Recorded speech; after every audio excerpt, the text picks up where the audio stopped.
السلام عليكم ورحمة الله وبركاته. إن الحمد لله نحمده ونستعينه ونستغفره ونعوذ بالله من شرور أنفسنا ومن سيئات أعمالنا. من يهده الله فلا مضل له ومن يضلل فلا هادي له. وأشهد أن لا إله إلا الله وحده لا شريك له وأشهد أن محمدا عبده ورسوله أما بعد. அன்பிற்குரிய சகோதரர்களே, அல்லாஹ்வுடைய பேரருளால் சிலோன் தௌஹீத் ஜமாத் மூலமாக நாம் நடத்துகின்ற சிடிஜேயின் உங்கள் கேள்வி நேரம் என்ற வாட்ஸ்அப் மூலம் நீங்கள் கேட்கக்கூடிய மார்க்க ரீதியான சந்தேகங்களுக்கு விளக்கம் அளிக்கக்கூடிய இந்த நிகழ்ச்சியிலே நேரலை ஊடாக உங்களை சந்திப்பதில் மகிழ்ச்சி அடைகிறேன். ஒவ்வொரு வாரமும் பிரதி புதன்கிழமைகளில் நாம் இரவு 8 மணி தொடக்கம் நடத்துகின்ற இந்த நிகழ்ச்சியிலே உங்களுடைய அன்றாட வாழ்க்கையில் நீங்கள் சந்திக்கின்ற பிரச்சனைகளுக்கு மார்க்க ரீதியான தெளிவுகளை வழங்குவது நாம் நோக்கமாக வைத்திருக்கிறோம். அதே போன்று சமகால நிகழ்வுகள் குறித்து குர்ஆன் சுன்னா அடிப்படையில் நாம் எத்தகைய நிலைப்பாடுகள் எடுக்க வேண்டும் என்பதையும் அவ்வப்போது தேவைப்படுகின்ற சந்தர்ப்பங்களில் நாம் பார்த்து வருகிறோம். அந்த வரிசையிலே நீங்கள் கேட்டிருக்கக்கூடிய சில கேள்விகளுக்கு இந்த நிகழ்ச்சியினூடாக இந்த வாரத்திலே நாங்கள் பதிலளிக்க விரும்புகிறோம். முதலாவதாக மாத்திரையை சேர்ந்த சகோதரர் ஒருவர் என்ன கேட்டிருக்கிறார் என்று சொன்னா, அவர் ஒரு ஆடை விற்பனை செய்யக்கூடிய தொழிலை செய்யக்கூடிய ஒருவர். அவர் விற்பனை செய்யக்கூடிய ஆடைகளில் உருவங்கள் பொறிக்கப்பட்டிருக்கிறது. அந்த உருவங்கள் பொறிக்கப்பட்ட ஆடைகளை விற்பனை செய்யலாமா என்று ஒரு கேள்வியை கேட்டிருக்கிறார். பொதுவாக இஸ்லாத்திலே உருவங்கள் தடை செய்யப்பட்டிருப்பதை நாம் அனைவரும் அறிந்து வைத்திருக்கிறோம். அது எந்த அளவுக்கு இஸ்லாத்துல தடை செய்யப்பட்டிருக்குதுன்னு சொன்னா, ஒரு முறை ஜிப்ரீல் அலைஹிஸ்ஸலாம் அவர்கள் நபிகள் நாயகம் ஸல்லல்லாஹு அலைஹி வஸல்லம் அவர்களை சந்திப்பதற்காக வந்திருந்த நேரத்தில் உரிய நேரத்தில் ஜிப்ரீல் அலைஹிஸ்ஸலாம் அவர்கள் சமூகம் அளிக்கவில்லை. நபிகள் நாயகம் ஸல்லல்லாஹு அலைஹி வஸல்லம் அவர்களும் ஏன் இந்த ஜிப்ரீல் அலைஹிஸ்ஸலாம் அவர்கள் உரிய நேரத்தில் வரவில்லை என்று சிந்தித்துக் கொண்டிருக்கக்கூடிய நேரத்துல பிறகு ஜிப்ரீல் அலைஹிஸ்ஸலாம் அவர்களை சந்திக்கிறதுக்குரிய அந்த ஏற்பாடு நடக்கிறது. அந்த நேரத்துல ஜிப்ரீல் அலைஹிஸ்ஸலாம் சொல்றாங்க, நான் வருவதற்கு தாமதமாகுவதற்கோ அல்லது உங்களை சந்திக்க முடியாமல் இருப்பதற்கோ எது தடையாக இருந்தது என்று சொன்னால், ஜிப்ரீல் அலைஹிஸ்ஸலாம் அவங்க சொல்றாங்க, இன்னா லா நதுகுலு பைத்தன் ஃபீ இஸ்ஸூரத்துன் வலா கல்புன்.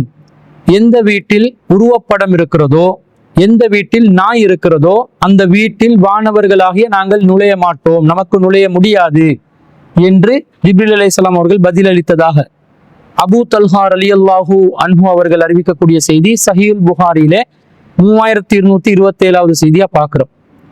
அப்ப ஜிப்ரீல் அலைஹிஸ்ஸலாம் அவர்கள் அல்லாஹ்வின் அருளை கொண்டு வரக்கூடிய வானவர்கள் ஒரு வீட்டிலே நுழைவதற்கு தடை விதிக்கக்கூடிய விதத்தில் உருவப்படங்கள் வீட்டில் இருக்கக்கூடாது, நாய்கள் இருந்தாலும் வானவர்கள் நுழைய மாட்டார்கள் என்ற அளவுக்கு ஒரு கடுமையான அல்லாஹ்வுடைய அருளை சுமந்து வரக்கூடிய வானவர்களுக்கு தடையை ஏற்படுத்தக்கூடிய விதத்தில் இந்த உருவப்படங்கள் அமைந்திருப்பதனால இஸ்லாம் அதை ஒருபோதும் ஆதரிக்காது. அதே போன்று இன்னொரு செய்தியில நபிகள் நாயகம் ஸல்லல்லாஹு அலைஹி வஸல்லம் அவர்கள் ஆயிஷா ரலியல்லாஹு அன்ஹா அவங்களை சந்திக்கிறதுக்காக வீட்டுக்கு வர்றாங்க. தஹல அலைய நபி ஸல்லல்லாஹு அலைஹி வஸல்லம், நபி ஸல்லல்லாஹு அலைஹி வஸல்லம் அவர்கள் வீட்டுக்குள்ளே நுழைந்தார்கள். வஃபில் பைத்தி கிராமுன் ஃபீ இஸ்வருன். என்னுடைய வீட்டிலே ஒரு திரைச்சீலை இருந்தது. அந்த திரைச்சீலையிலே உருவப்படங்கள் இருந்தன. இதை பார்த்த உடனே ஃபதலவ்வன வஜுஹு, நபிகள் நாயகம் ஸல்லல்லாஹு அலைஹி வஸல்லம் அவர்களுடைய முகம் அப்படியே நிறம் மாறியது. சும்ம தனாவல சித்ர ஃபஹதகஹு, பிறகு அந்த திரைச்சீலையை நபிகள் நாயகம் ஸல்லல்லாஹு அலைஹி வஸல்லம் அவர்கள் எடுத்து கிழித்து விட்டார்கள் என்று சொல்கிறார்கள். பிறகு ரசூல் ஸல்லல்லாஹு அலைஹி வஸல்லம் சொல்றாங்க, இன்ன மின் அஷத்தின் நாசி அஸாபன் யௌமல் கியாமா, மறுமையிலே அல்லாஹ்விடத்திலே அதிகமான கடுமையான தண்டனைகளை அனுபவிக்கக்கூடியவர்களில் ஒரு சாரார் யார் என்று சொன்னா, அல்லதீன யுஸவ்விரூன ஹாதிஹி ஸுவர, இந்த உருவப்படங்களை யார் வரைகிறார்களோ அவர்கள் தான் என்று நபி ஸல்லல்லாஹு அலைஹி வஸல்லம் அவங்க சொல்றாங்க. இது நாங்க ஆயிஷா ரலியல்லாஹு அன்ஹா அவர்கள் அறிவிக்கக்கூடிய ஒரு செய்தியாக சஹீஹுல் புகாரியிலே 6109வது செய்தியா பார்க்கிறோம். அப்ப இஸ்லாத்துல உருவப்படம் என்பது ஒரு திரைச்சீலையிலே உருவங்கள் பொறிக்கப்பட்டிருப்பது அல்லது உருவப்படங்கள் எந்த வடிவத்தில் வீட்டுக்குள்ளே இருந்தாலும் நபிகள் நாயகம் ஸல்லல்லாஹு அலைஹி வஸல்லம் அவர்கள் அதை கடுமையாக தடுத்திருக்கிறார்கள். மறுமையிலே கடுமையான தண்டனை கிடைக்கும் என்று எச்சரித்திருக்கிறார்கள். அல்லாஹ்வுடைய அருளை சுமந்து வரும் வானவர்களுக்கு வீட்டுக்குள்ளே நுழைவதற்கு, அருளை கொண்டு வருவதற்கு அதை தடையாக இருக்கும் என்று அறிவித்திருக்கிறார்கள். அப்போ உருவப்படங்களுக்கு இஸ்லாத்துல அனுமதி இல்லை என்றது நம்ம தெரிஞ்சு கொள்றோம். என்றாலும் இந்த தடை என்பது, உருவப்படங்களை இஸ்லாம் தடுத்திருப்பது என்பது 100% ஒரு தடையா அல்லது அதிலே ஏதாவது ஒரு விதிவிலக்கு இருக்குதா என்பதையும் நாம் பார்ப்பதற்கு கடமைப்பட்டிருக்கிறோம். இப்ப மேலே சொன்ன செய்திகளை பார்க்கும்போது எந்த காரணத்தை கொண்டும் உருவப்படங்கள் வீட்டிலே இருக்கக்கூடாது என்ற மாதிரி ஒரு கருத்தை தரும். ஆனால் வேறு சில ஹதீசுகளை நாங்கள் பார்க்கின்ற நேரத்துல இது போன்ற உருவப்படங்கள் வேறு சில நிபந்தனைகளோடு அனுமதிக்கப்பட்டிருப்பதை நாம் பார்க்கிறோம். எந்த அளவுக்கு என்று சொன்னா, நாங்கள் ஆய்வு செய்து பார்க்கின்ற நேரத்தில் ஒரு செய்தி கிடைக்கிறது. நபிகள் நாயகம் ஸல்லல்லாஹு அலைஹி வஸல்லம் அவர்கள் சொன்னதாக வரக்கூடிய ஒரு செய்தி தான். இதை ஸைத் இப்னு காலித் ரலியல்லாஹு அன்ஹு அவங்க அறிவிக்கிறாங்க. புகாரிலே 5958வது செய்தியாக பதிவு செய்யப்பட்டிருக்கிறது. அதிலே ரசூல் ஸல்லல்லாஹு அலைஹி வஸல்லம் அவர்கள் சொன்னதாக அபூ தல்ஹா ரலியல்லாஹு அன்ஹு அவர்கள் அறிவிக்கிறார்கள். இன்னல் மலாயிகா, வானவர்கள், லா ததுகுலு பைத்தன் ஃபீ சூர், எந்த வீட்டிலே உருவம் இருக்கிறதோ அந்த வீட்டுக்கு வானவர்கள் நுழைய மாட்டார்கள் என்று நபி ஸல்லல்லாஹு அலைஹி வஸல்லம் அவங்க சொன்னதாக அபூ தல்ஹா ரலியல்லாஹு அன்ஹு அவர்கள் ஒரு செய்தியை அறிவிக்கிறார்கள். அப்ப இந்த செய்தி சம்பந்தமாக இந்த செய்தியை அறிவித்த அபூ தல்ஹா ரலியல்லாஹு அன்ஹு அவர்களிடமிருந்து அறிவித்த ஸைத் இப்னு காலித் அவர்கள் நோய்வாய்ப்படுகிறார்கள். அவர் நோய்வாய்ப்பட்ட நேரத்துல புஸ்ர் இப்னு சயீத் என்று சொல்லக்கூடிய ஒரு தாபியின் ஒருவர் ஸைத் இப்னு காலித் ரலியல்லாஹு அன்ஹு அவர்களை சந்திப்பதற்காக வேண்டி அவர் நோய் விசாரிப்பதற்காக செல்கிறார். அப்படி நோய் விசாரிக்க செல்ற நேரத்துல ஃபைதா அலா பாபிஹி சித்ருன் ஃபீ சூரத்துன், அபூ தல்ஹா ரலியல்லாஹு அன்ஹு அவர்களிடமிருந்து யார் இந்த செய்தியை அறிவிக்கிறாரோ அந்த ஸைத் இப்னு காலித் ரலியல்லாஹு அன்ஹு அவர்கள் அவருடைய வீட்டிலேயே ஒரு வாசலிலே ஒரு திரைச்சீலை இருக்கிறது. ஃபீ சூரத்துன், அதிலே ஒரு உருவம் பொறிக்கப்பட்டு இருந்தது. அப்ப இந்த உருவத்தை கண்ட உடனே மைமுனா ரலியல்லாஹு அன்ஹா அவர்கள், அதாவது நபிகள் நாயகம் ஸல்லல்லாஹு அலைஹி வஸல்லம் அவர்களுடைய மனைவியாக இருந்த மைமுனா ரலியல்லாஹு அன்ஹா அவர்களுடைய பராமரிப்பில் வளர்ந்த ஒருவரான உபைதுல்லா என்பவரிடம் இவர் உடனே கேட்கிறார். யார் கேட்கிறாரு? புஸ்ர் இப்னு சயீத் என்பவர் கேட்கிறார். அலம் யுக்பிர்னா ஸைதுன் அனி சுவரி யௌமல் அவ்வலி, ஒரு நாளிலே இந்த உருவப்படங்கள் சம்பந்தமாக ஸைத் இப்னு காலித் ரலியல்லாஹு அன்ஹு தானே எங்களுக்கு அறிவிச்சாங்க, அது கூடாது, வானவர்கள் நுழைய மாட்டார்கள் என்று அறிவித்தார்கள். அவருடைய வீட்டிலே வாசல்ல திரைச்சீலை ஒன்று இருக்கிறது, அதுல உருவப்படம் பொறிக்கப்பட்டிருக்கிறதே அப்படின்னு கேட்கிறாங்க. கேட்ட உடனே அதற்கு உபைதுல்லா அவர்கள் சொல்கிறார்கள், அலம் தஸ்மாஉ ஹீன கால இல்லா ரக்ம ஃபீ சௌபின், நீங்க அவர் அந்த ஹதீஸை அறிவிக்கின்ற நேரத்தில் ஆடையில் இருக்க பொறிக்கப்பட்ட ஒரு சிறிய அளவிலான உருவத்தை தவிர என்ற வாசகத்தை அவர் சொன்னாரே, அதை நீங்கள் கவனிக்கவில்லையா என்று கேட்கிறார்கள். அப்ப என்ன விளங்குது? உருவம் என்பது இஸ்லாத்தில தடுக்கப்பட்ட ஒன்றுதான். ஆனா திரைச்சீலையிலோ அல்லது வேறு ஒரு பொருளிலோ சிறிய அளவில் சிறிய வடிவத்தில் இருந்தால் அது மார்க்கத்துல தவறு இல்லை என்பதனால்தான் இந்த செய்தியை அபூ தல்ஹா ரலியல்லாஹு அன்ஹு அவர்களும் ஒரு நபித்தோழர், அதே போன்று ஸைத் இப்னு காலித் ரலியல்லாஹு அன்ஹு அவர்களும் ஒரு நபித்தோழர், ஒரு நபித்தோழருடைய வீட்டு வாசல்லையே ஒரு திரைச்சீலையிலே உருவம் பொறிக்கப்பட்டிருப்பதை அவர்கள் அனுமதித்திருக்கிறார்கள். அவர்கள் அந்த செயற்பாட்டில் ஈடுபட்டிருக்கிறார்கள்.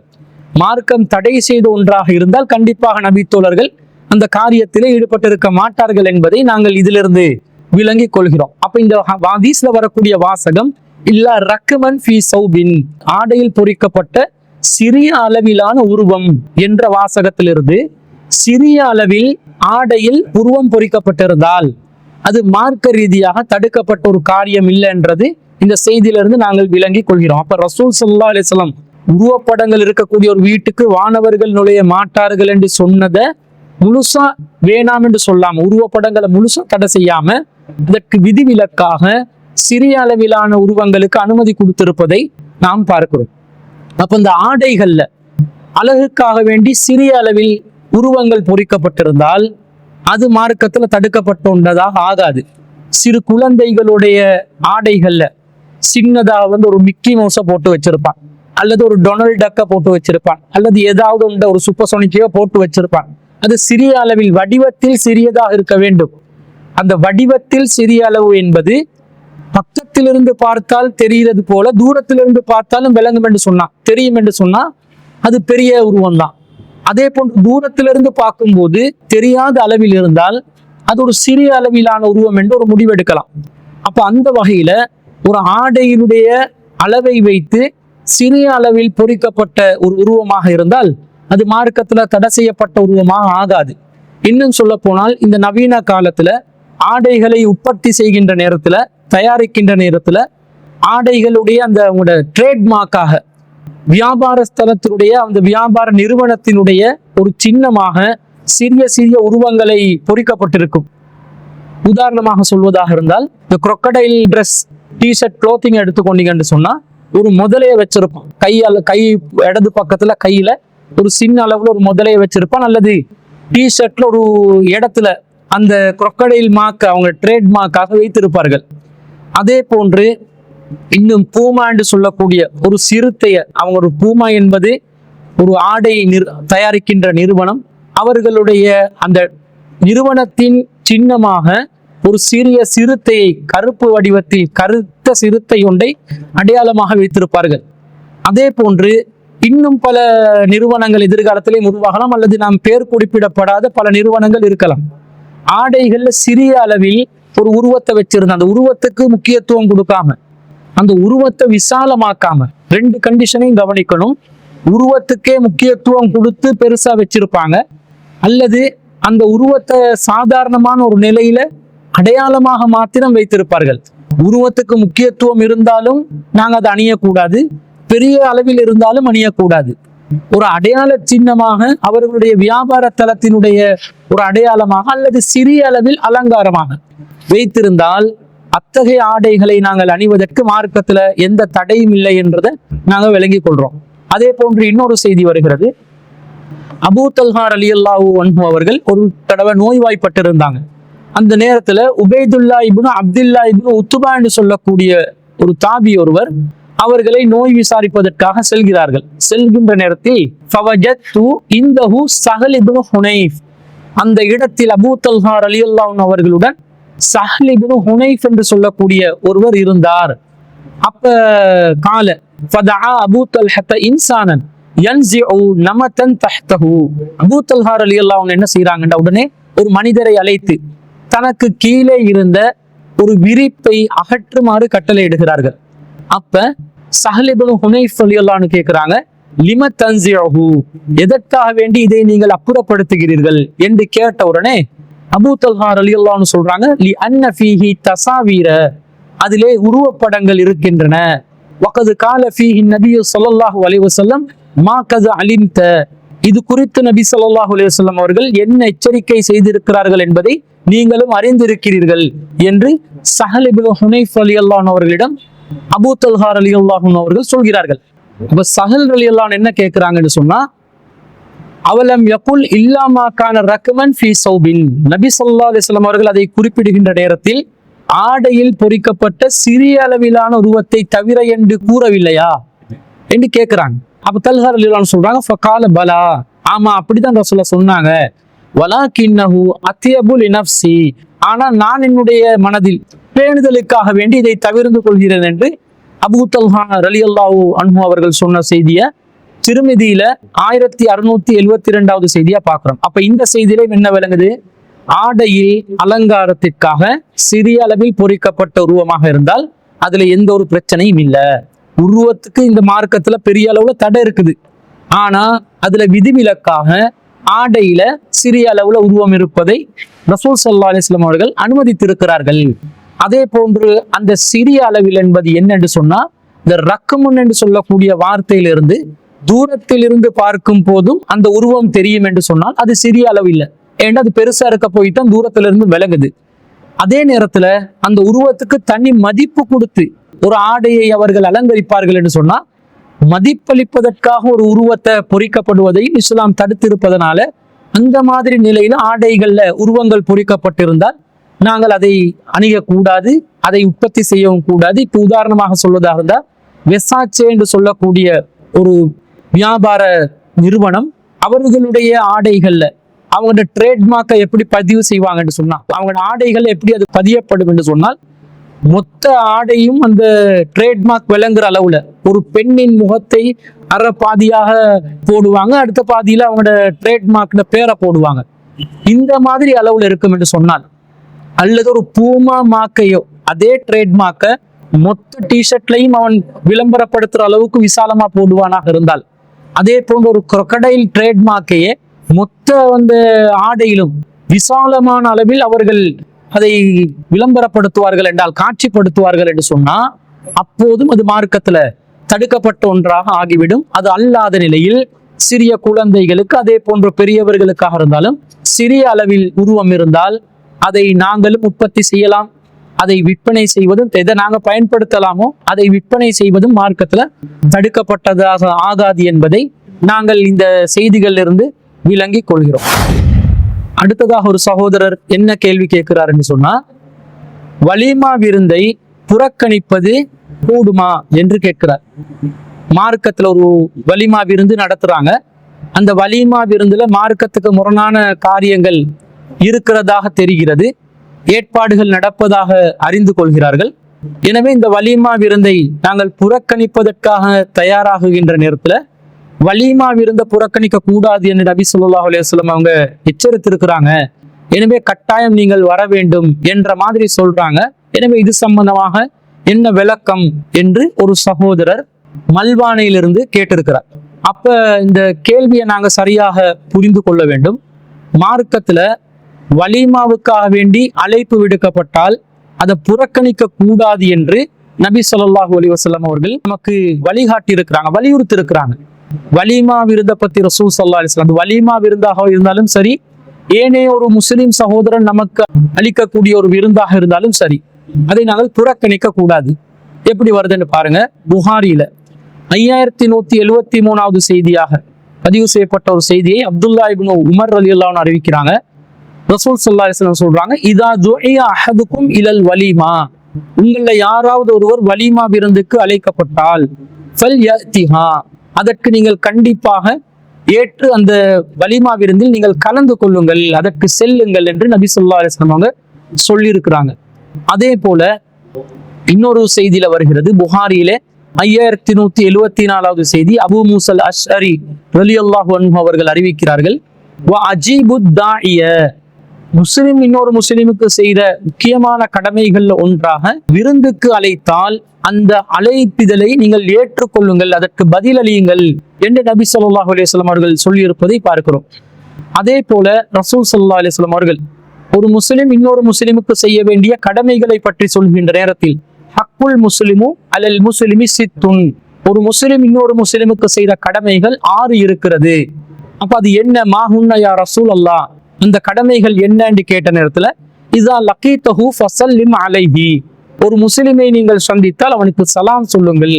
வ இதா தஆக ஃபஅஜிப்ஹு, ஒரு முஸ்லிம் உங்களுக்கு விருந்துக்காக அழைத்தால் அந்த விருந்தை நீங்கள் கண்டிப்பாக ஏற்றுக்கொள்ளுங்கள் என்றும் இன்னும் பல செய்திகளை ரசூல் ஸல்லல்லாஹு அலைஹி வஸல்லம் அவர்கள் சொன்னதாக அபூ ஹுரைரா ரலியல்லாஹு அன்ஹு அறிவிக்கக்கூடிய செய்தி சஹீஹ் முஸ்லிம்ல பதிவு செய்யப்பட்டிருக்கிறது. அப்ப ஒரு வலிமா விருந்துக்கு அல்லது பொதுவான ஒரு விருந்துக்கு அழைத்தால் நாங்கள் கண்டிப்பாக செல்ல வேண்டும் என்பது இந்த செய்திகள்ல இருந்து நாங்கள் விளங்கிக் கொள்றோம். அதே நேரத்துல ரசூல் ஸல்லல்லாஹு அலைஹி வஸல்லம் இன்னும் சில செய்திகள்ல என்ன சொல்றாங்கடா, வமன் தரக்க தஅவத ஃபகத் அஸல்லாஹு வ ரசூலா ஸல்லல்லாஹு அலைஹி வஸல்லம், யாரு ஒருவருடைய வலிமா விருந்து அழைப்பை அல்லது விருந்துக்கான அழைப்பை மறுக்கிறாரோ, விட்டு விடுகிறாரோ, அவர் அல்லாஹ்வுக்கும் அல்லாஹ்வுடைய தூதருக்கும் மாறு செய்து விட்டார் என்று கடுமையான எச்சரிக்கையாக வருகிறது. அழைத்தால் செல்லுங்கள் என்றும் வருகிறது, ஒரு முஸ்லிம் இன்னொரு முஸ்லிமுக்கு செய்ய வேண்டிய கடமை என்றும் வருகிறது. இங்க என்ன வருது? நீங்கள் செல்லாமல் இருப்பது அல்லாஹ்வுக்கும் ரசூலுக்கும் மாறு செய்வதில் அடங்கும். அவ மார்க்கத்துல வலிமா விருந்துக்கு எவ்வளவு முக்கியத்துவம் இருக்குதுன்றத நாங்க விளங்கிக் கொள்றோம். நாங்க இந்த மார்க்கத்துல அல்லாஹ் ரசூலுக்கு மாற்றமாக நடந்து கொள்ள முடியுமா? முடியாது. அல்லாஹ் ரசூலுக்கு கட்டுப்பட்டு நடப்பவர்கள் தான் உண்மையான முஸ்லிம்களாக இருக்க முடியும். அப்போ ஒரு உண்மையான முஸ்லிமாக இருக்கக்கூடியவர் இன்னொரு முஸ்லிம் சகோதரன் வலிமாவுக்கு அழைத்தால் செல்ல வேண்டும் என்ற செய்தியை நாங்கள் இந்த ஹதீஸுகள்ல இருந்து பார்க்கிறோம். ஆனா இந்த மாதிரி வலிமா விருந்துக்கு அழைக்கப்படுவதை கட்டாயமாக ஏற்று செல்ல வேண்டும் என்று ஹதீஸுகள் இருப்பது வாஸ்தவம் தான். ஒரு வலிமா விருந்துல மார்க்கத்துக்கு முரணான காரியங்கள் நிகழும் என்றால், மார்க்கத்துல அனுமதிக்கப்படாத ஷிர்கான காரியங்கள், விதத்தான காரியங்கள், அனாச்சாரங்கள் நிறைந்து இருக்கும் என்று சொன்னால் அத்தகைய வலிமா விருந்துக்கும் நாம் செல்ல வேண்டிய ஒரு நிலை இருக்கிறதா? மார்க்கம் அப்படிதான் நமக்கு வழிகாட்டுமா என்று பார்த்தால் இது சம்பந்தமாக நாங்கள் கொஞ்சம் ஆய்வு செய்து பார்க்க வேண்டும். மார்க்கத்துல எது வலியுறுத்தப்பட்டு சொல்லப்பட்டுள்ளதோ அதை ஏற்று நிற்பது ஒரு முஸ்லிமுடைய கட்டாய கடமையாக இருப்பது போல, மார்க்கத்துல எது நமக்கு தடை செய்யப்பட்டிருக்கிறதோ அந்த தடை செய்யப்பட்ட காரியங்கள்ல நாங்களும் ஈடுபடக்கூடாது, அதிலே நாங்கள் கலந்து கொள்ளவும் கூடாது என்ற வகையில நாம் பேணுதலாக வாழ கடமைப்பட்டிருக்கிறோம். அப்போ மார்க்கத்துக்கு முரணாக ஒரு வலிமா விருந்துல மணவரைகளை ஏற்படுத்தி மணப்பெண்ணை அலங்காரம் செய்து பொதுமக்களுக்கு காட்சி அளிக்கக்கூடிய ஒரு காட்சி பொருளாக ஆக்கி, அல்லது அந்த மணமகளை அலங்காரத்தோடு ஊராகவும் ஊர்வலம் கொண்டு சென்று அவளுடைய மறைவிடங்களை எல்லாம் அந்நிய ஆண்களுக்கு தென்படக்கூடிய விதத்தில் பகிரங்கப்படுத்தி, அல்லது போட்டோ ஷூட்டிங் என்ற பேர்ல அந்த திருமண மண்டபத்துக்குள்ளே மணமகளும் அந்த குடும்பத்தாரும் சேர்ந்து கூட்டமாக காட்சி அளித்து அலங்காரங்களை வெளிப்படுத்தி கொண்டு இந்த மாதிரி போட்டோ ஷூட்டிங் பண்ணி, அல்லது ஒரு இசை கூத்துக்கள் கச்சேரிகளை ஏற்படுத்தி கொண்டு, நடனங்களை ஏற்படுத்தி கொண்டு, ஆடல் பாடல் கூத்து கும்மாளங்களோடு ஒரு வலிமா விருந்து நடக்கும் என்று சொன்னா இது நபிவழியின் அடிப்படையில் நடக்கிற ஒன்றா? இது மார்க்கத்தில் அனுமதிக்கப்பட்ட ஒன்றா? இப்படிப்பட்ட ஒரு சபைக்கு கலந்து கொள்வதை இஸ்லாமிய மார்க்கம் நமக்கு அங்கீகாரம் தருமா? சில பேர் என்ன பண்ணுவாங்கன்னு சொன்னா, அல்லாஹ்ம அல்லிம் பைனஹுமா கமா அல்லத ஆதம வ ஹவ்வா, இறைவா இந்த மணமகளையும் மணமகனையும் ஆதமையும் ஹவ்வாவையும் எவ்வாறு நீ சேர்த்து வைத்தாயோ அப்படி சேர்த்து வை என்று ஒரு ஆலிம் ஒரு ஹஸ்ரத் துஆ பிரார்த்தனை செய்து அந்த அக்குதை நிக்கா மஜ்லிஸை ஏற்படுத்துவார், நடத்தி வைப்பார்கள். இப்படிப்பட்ட ஒரு நிலையில் இருக்கக்கூடிய ஒரு திருமண விருந்துக்கு நாம கலந்து கொள்ளலாமா? இது பித்அத் இல்லையா? சிறுக்கான காரியங்களை செய்வார்கள். மணமகனையும் மணமகளையும் அவங்க அலங்காரம் பண்ணி ஒரு மணவரையில வச்சு அவங்களுக்கு சில பாலையும் தண்ணீரையும் மோதி பார்த்து அவர்களுடைய கைகளிலே கொடுத்து, அல்லது ஆரத்தி செய்து அவர்களுடைய அந்த கண்ணூர்களை கழிக்கக்கூடிய விதத்தில் பல காரியங்களை திருமண மண்டபங்களிலே நிகழ்த்துவார்கள். இந்த மாதிரி நிகழ்வுகள் அனாச்சாரங்களாக மார்க்கத்துக்கு மாற்றமாக நடக்கிறதாக இருந்தா, இன்னும் சொல்ல போனால் தாலி என்ற பேர்ல இந்து சமுதாயத்தில் இருக்கக்கூடிய ஒரு கலாச்சாரத்தை சவடி என்ற பேர்ல முஸ்லிம் சமூகம் அதை ஏற்படுத்தி கொண்டு திருமண மண்டபத்திலேயே அதை அந்த மணமகளுக்கு அணிவிக்கக்கூடிய விதத்தில் பலரும் அதை தொட்டு ஆசீர்வதித்து கொடுக்கக்கூடிய நிலையிலெல்லாம் பல அனாச்சாரங்களை நிகழ்த்துவார்கள். இப்படியெல்லாம் நடக்கிற ஒரு சபைக்கு, ஒரு திருமண விருந்துக்கு கலந்து கொள்ளணும் என்று ரசூல் ஸல்லல்லாஹு அலைஹி வஸல்லம் சொல்லுவாங்களா? இதுக்கு கலந்து கொள்ளாவிட்டால் அல்லாஹ்வுக்கும் ரசூலுக்கும் மாற்றம் செய்ததாக ஆகிவிடுமா என்று நாங்கள் தேடி பார்த்தால், நபி ஸல்லல்லாஹு அலைஹி வஸல்லம் அவங்க இந்த விஷயத்துல நாங்க எப்படி நடந்து கொள்ளணும் என்றதை நமக்கு தெளிவுபடுத்தி இருக்கிறாங்க. நபி ஸல்லல்லாஹு அலைஹி வஸல்லம் ஒரு முறை தனது மகளான ஃபாத்திமா ரலியல்லாஹு அன்ஹா அவர்களுடைய வீட்டுக்கு போறாங்க. அவங்கள விருந்துக்காக அழைத்த நேரத்தில் ரசூலுல்லாஹ் விருந்துக்கு போறாங்க. அத்தன் நபி ஸல்லல்லாஹு அலைஹி வஸல்லம் பைத்த ஃபாத்திமா ஃபலம் யதுகுல் அலைஹா, ரசூலுல்லாஹ் ஃபாத்திமா ரலியல்லாஹு அன்ஹாட வீட்டுக்கு போனாங்க, ஆனா வீட்டுக்குள்ளே நுழையவில்லை. அப்போ உடனே அலி ரலியல்லாஹு அன்ஹு இதை பத்தி ஃபாத்திமா ரலியல்லாஹு அன்ஹா கிட்ட சொன்ன உடனே அவங்க சொல்றாங்க, ஏன் என்று சொல்லி நீங்க கேட்டுவாங்க, அல்லாஹ்வின் தூதர் ஸல்லல்லாஹு அலைஹி வஸல்லம் அவர்களிடம் காரணத்தை கேட்டுவாங்க, ஏன் எங்கட வீட்டுக்குள்ள வரலன்னு கேட்கும்போது ரசூலுல்லாஹ் சொல்றாங்க, அலி ரலியல்லாஹு அன்ஹு கேட்கும்போது ரசூலுல்லாஹ் சொல்றாங்க, இன்னி ரஅய்து அலா பாபிஹா சித்ரன் மௌஷியன், நான் உங்களுடைய வீட்டுல வாசலில் பல வண்ணங்களை கொண்ட ஒரு திரைச்சீலையை பார்த்தேன். இங்கெல்லாம் உருவம் பொறிக்கப்பட்ட நிலை இருக்கல, பல வண்ணங்களை கொண்டு அலங்காரம் ஏற்படுத்தப்பட்ட ஒரு திரைச்சீலையை பார்த்தேன். மாலி வலி துனியா, எனக்கு இந்த துனியாவுக்கும் என்ன தொடர்பு இருக்கிறது? இந்த மாதிரி அலங்காரம் செய்யப்பட்ட ஆடம்பரமான இடங்களுக்கெல்லாம் நான் வரணுமா என்று நினைத்து நான் வரவில்லை என்று நபி ஸல்லல்லாஹு அலைஹி வஸல்லம் சொல்றாங்க. அப்ப இத அலி ரலியல்லாஹு அன்ஹு ஃபஅதாஹா அலியும் ஃபதக்கர ذلك லஹா, இந்த விஷயம் சம்பந்தமாக ஃபாத்திமா ரலியல்லாஹு அன்ஹா அவர்களிடம் சொன்ன உடனே அவங்க சொல்றாங்க, லியா முர்னி ஃபீஇ பிமா ஷா, அல்லாஹ்வின் தூதர் இந்த விஷயத்திலே நான் எவ்வாறு நடந்து கொள்ள வேண்டும் என்பதை எனக்கு கட்டளை இடட்டுமே என்று சொன்னார்கள். அப்ப ரசூல் ஸல்லல்லாஹு அலைஹி வஸல்லம் துர்சிலு பிஹி இலா ஃபுலானின் அஹ்லி பைத்தின் பிஹிம் ஹாஜத்துன், அந்த திரைச்சீலையை இந்த வீட்டாருக்கு நீங்கள் கொடுத்து விடுங்கள், அவர்களுக்கு அதிலே தேவை இருக்கிறது என்று நபி ஸல்லல்லாஹு அலைஹி வஸல்லம் சொன்ன செய்தி சஹீஹ் புகாரிலே 2613வது செய்தியாக பதிவு செய்யப்பட்டிருக்கிறது. இதை அப்துல்லா இப்னு உமர் ரலியல்லாஹு அன்ஹு அவர்கள் அறிவிக்கிறார்கள். அப்போ ஒரு சாதாரண விருந்துக்கு ரசூல் ஸல்லல்லாஹு அலைஹி வஸல்லம் வர்றாங்க. வரும் பொழுது அந்த விருந்துக்கு வர்ற நேரத்துல பல வண்ணங்களை கொண்ட ஒரு திரைச்சீலை இருப்பதை பார்த்தே ரசூல் அந்த விருந்தை புறக்கணிக்கிறாங்க. ஏன் புறக்கணிச்சாங்க? மாலி வலி துனியா, எனக்கும் இந்த துனியாவுக்கும் என்ன இருக்குது என்று கேட்டாங்க. இப்ப இன்று வலிமா என்ற பேர்ல நடத்துற திருமண வைபவங்களுக்கு ரசூல் ஸல்லல்லாஹு அலைஹி வஸல்லம் இந்த காலத்துல இருந்தா கலந்து கொள்ளக்கூடிய நிலையிலே இருக்குது. இவங்க போடுற கூத்துகளுக்கும் கும்மாளங்களுக்கும் அல்லாஹ்வின் தூதர் வெறுமனே திரும்பி போக மாட்டாங்க. இந்த காலத்துல மாத்திரம் ரசூல் உயிருடன் வாழ்ந்து இந்த முஸ்லிம் சமூகத்துல நடைபெறுகின்ற திருமண விருந்துகளுக்கு ரசூலுல்லாஹ்வுக்கு நீங்கள் அழைப்பு கொடுத்து அந்த திருமண விருந்துகளுக்கு மட்டும் அவங்க வந்தாங்கன்னு வைங்களே, வெறுமனே திரும்பி போக மாட்டாங்க, பதுவா செஞ்சுட்டு தான் போவாங்க. அந்த அளவுக்கு அனாச்சாரங்கள் நிறைந்து காணப்படுகிறது. அப்ப வலிமா விருந்துக்கு கூப்பிட்டாலே போகணும் என்றது மார்க்கத்துக்கு முரணான காரியங்கள் நடந்தாலும் அந்த சபையில கலந்து கொண்டு ஆகணும் என்ற மாதிரி சித்தரிக்க கூடாது. வலிமா விருந்துக்கு நல்லபடியா மார்க்கம் சொல்லக்கூடிய விதத்துல ஒருவர் அழைத்தால் செல்ல வேண்டும். மார்க்கத்துக்கு மாற்றமான நிலை காணப்படும் என்று சொன்னால் அதற்கு அல்லாஹ் தஆலா நமக்கு என்ன வழிகாட்டுகிறான்?